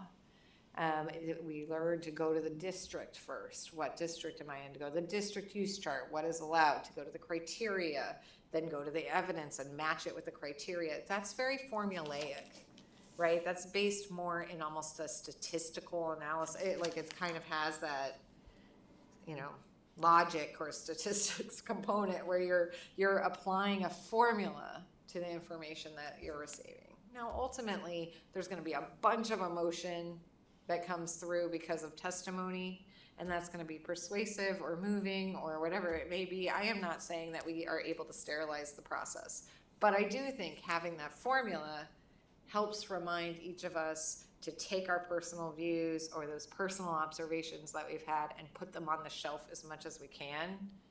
And that gives us the ability to sort of check ourselves, you know? Like, wait a minute, I am really against this, but I am looking at every criteria and they have met everything. And the neighbors even like it. I would not like it, right? That's me personally being like, I would hate it. And I started out at a place of no way, but I put that on the shelf, and now I'm staring at the byproduct of my analysis. And you have, at the end of the day, yourselves to check each other, you know, Yeah. so. My personal feelings weren't pro and con. I was just looking at it and I say, what type of land is it on? Is it This is permissible great. to have This those is there? great. That's the only way I was looking at it. I think we have a new code enforcement officer. Yeah. Well, and I think one thing to Officer remind Langil. yourself is that because of your role as a quasi judicial officer, if you can tell yourself, you know, as a commissioner, it is not my job to enforce the code No, that's true. as far as like, you know, I'm not an enforcement officer. I'm not flagging these things. It's as a commissioner, I'm saying, because if your neighbor's doing something you don't like and you think it's a nuisance, you certainly bring a complaint. I'm not, you know, or you raise the issue, but it is my job when things are brought to me to be the judge, to sit in judgment of the decision made or the permit requested. You have a very unique role, and people will not trust you to do that role if you're out there sounding the horn of enforcement or expressing your viewpoint that this should be allowed or this should not be allowed. That said, I'm talking about sort of in this in that sort of personal arena where you're mixing hats, because when you come to, well, it's hard to separate all of these things, but when you're looking at Title 16, that is an opportunity, right? Legislative priorities for you to say, this is what the comp plan says. This has been my experience in this community. I want less regulation, or I need more regulation in this district because I think we need to protect X, Y, and Z. That's the place to express your viewpoint regarding these larger policies and how they play out. But what the council's really looking to you for, because they will ultimately legislate. They are looking to you when you weigh into those things for your expertise and knowledge regarding the land use provisions, comp plan, all of those things. So all of that said, you know, there is a place for it, but it is, you know, commissioners, there is a balance, because if you put your legislative hat on in a way where you are taking a really strong position on things, it may impact the credibility and neutrality of the decisions you issue when you have your quasi-judicial hat on. And I will leave that to all of you to artfully navigate. Mic drop. No, I'm just kidding. So I think that is all I have. And I think if that, I mean, I will double check with you, Chair, and see if there's anything else that you want to cover tonight. Make sure you're okay with those mini trainings, and otherwise our presentation is concluded. And then also, this, following up, we'll be looking at roles, you know, looking at that further and closer, as Commissioner Langil had, and we've been talking about, and what that looks like over the calendar year, and defining those so that we can move forward with being able to allow you to act as you were supposed to act on when your advisory roles, because this is more of the advisory side of things. I just wanted to confirm that I heard you and heard all of you, and that's coming. Mr. Chairman, I move that we exit committee of the whole. As the chair, I'm gonna second that tonight. Very rarely second anything. Your mic's not on, by the way. Is there any discussion? If there are no objections, the motion passes unanimously. We have exited committee of the whole. The time is 9:26 p.m. All right, we are now at communications. Are there any comments on the communications items as presented? Permit information, enforcement log, Matsu Borough Planning Commission agenda. I have a comment. I've been struggling with how to present to you these planning commission agendas so that you can see what's coming, but it's a timing issue. So I think I have something figured out. I think I'm going to do it like from the beginning of 1 month all the way like to a full month ahead, as many as I, you know, so you're gonna see maybe some repetitions in there, knowing until we jump to the next month. Just know that it's coming, that I'll be making a determination, because I had put in here the kind of the same dates as what followed, for example, on the code violations, but then that didn't make any sense because sometimes the meeting had already happened in the past, and so I want you to have as much information so that you can see what you need to see in a timely manner.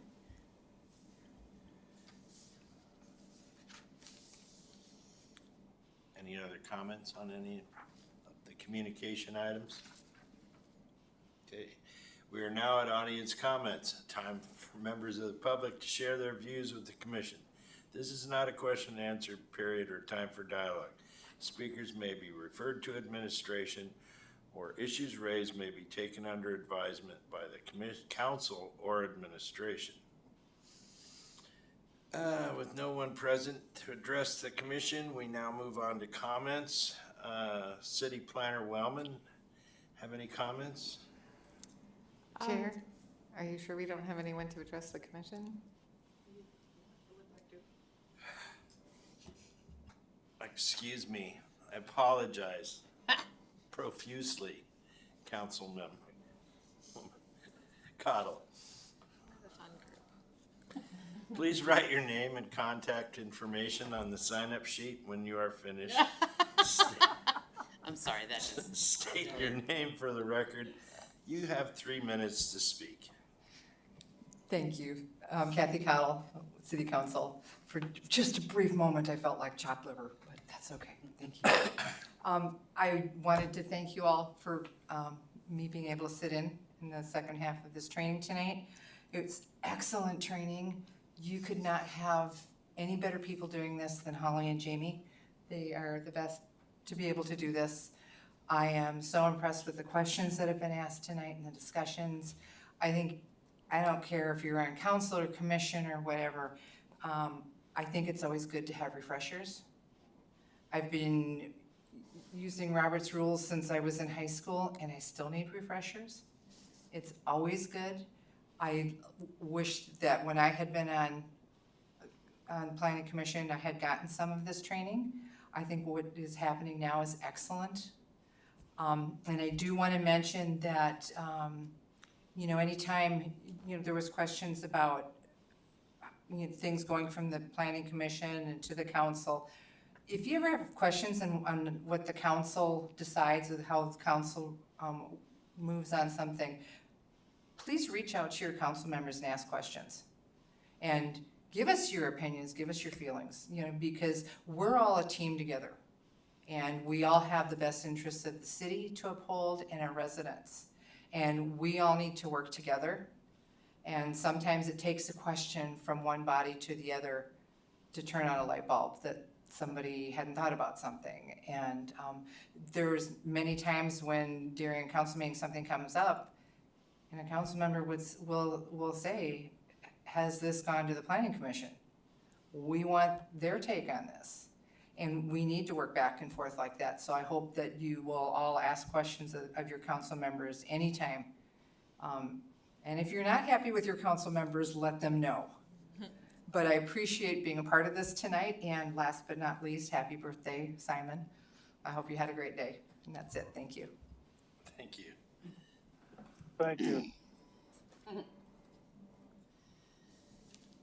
Okay, now we'll move to comments. City Planner Wellman, do you have any comments? I do. I wanted. Am I making her chopped liver? First, I wanted to make note that I really wanted to thank the commission tonight for participating in this and continuing as we're all learning. Okay, so thank you very much. I thought there's a lot of really thoughtful dialogue, and I'm looking forward to how this progresses, because it's like a fluid situation in which, yeah, there are some definite, we have to stay within these boundaries, but then how we get to that point is what I'm really excited about, how we're moving forward. And I value each of your opinions. I think it's a great team that we have here. And thank you especially to our trainers tonight, our teachers. Holly, thank you very, very much. This is invaluable, everything that you have taught and the time that you've put into it. And Jamie, I'm saying this, I hope she hears this. Thank you to her as well. We have sometimes in our world, I'm talking about the upcoming meetings. Sometimes we don't always come the day after the city council meeting. It depends on how the months fall. So although we still are going to be the 2nd and the 4th, this next April, we are actually going to be, in the month of April, our meeting is on the 8th and the 22nd. So just a heads up, it's coming pretty fast. Okay, thank you. Planning Clerk Barnett, do you have any comments this evening?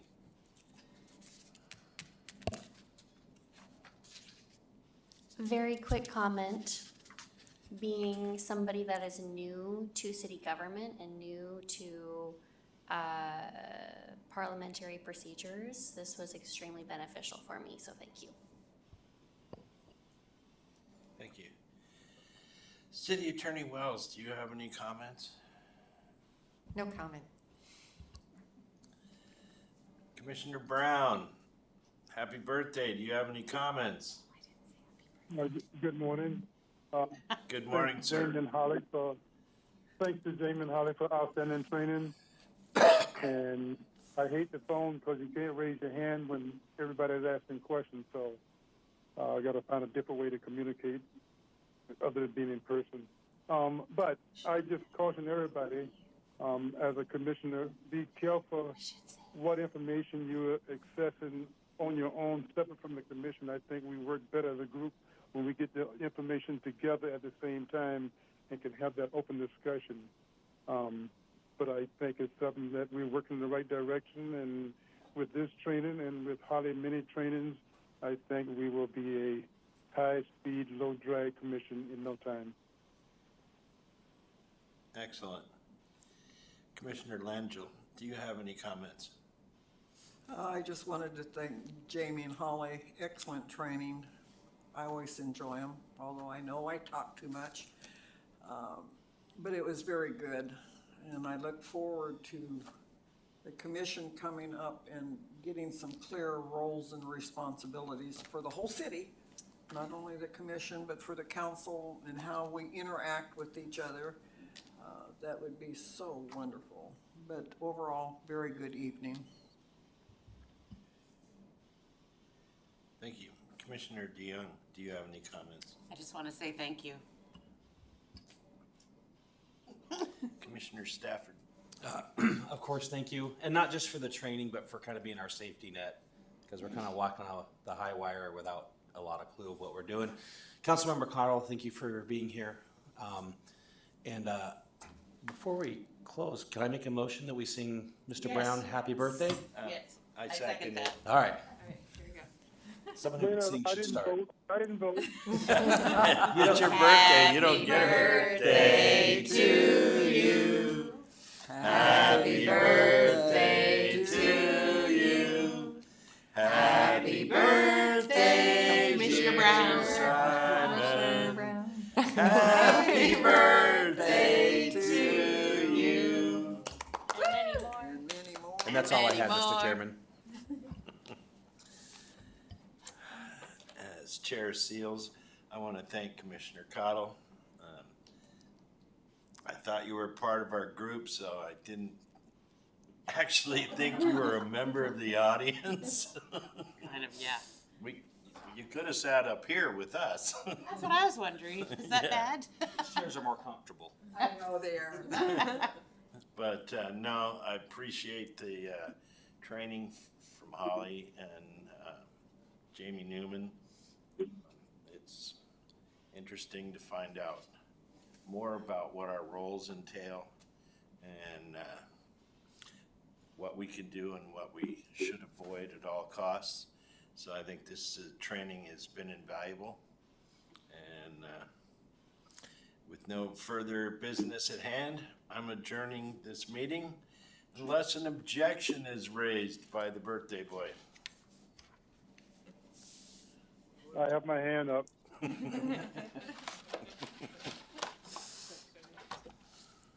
Well, we had cookies in your honor. Well, hearing no objection, because I can't see an objection, I'm closing this meeting at 9:36 p.m.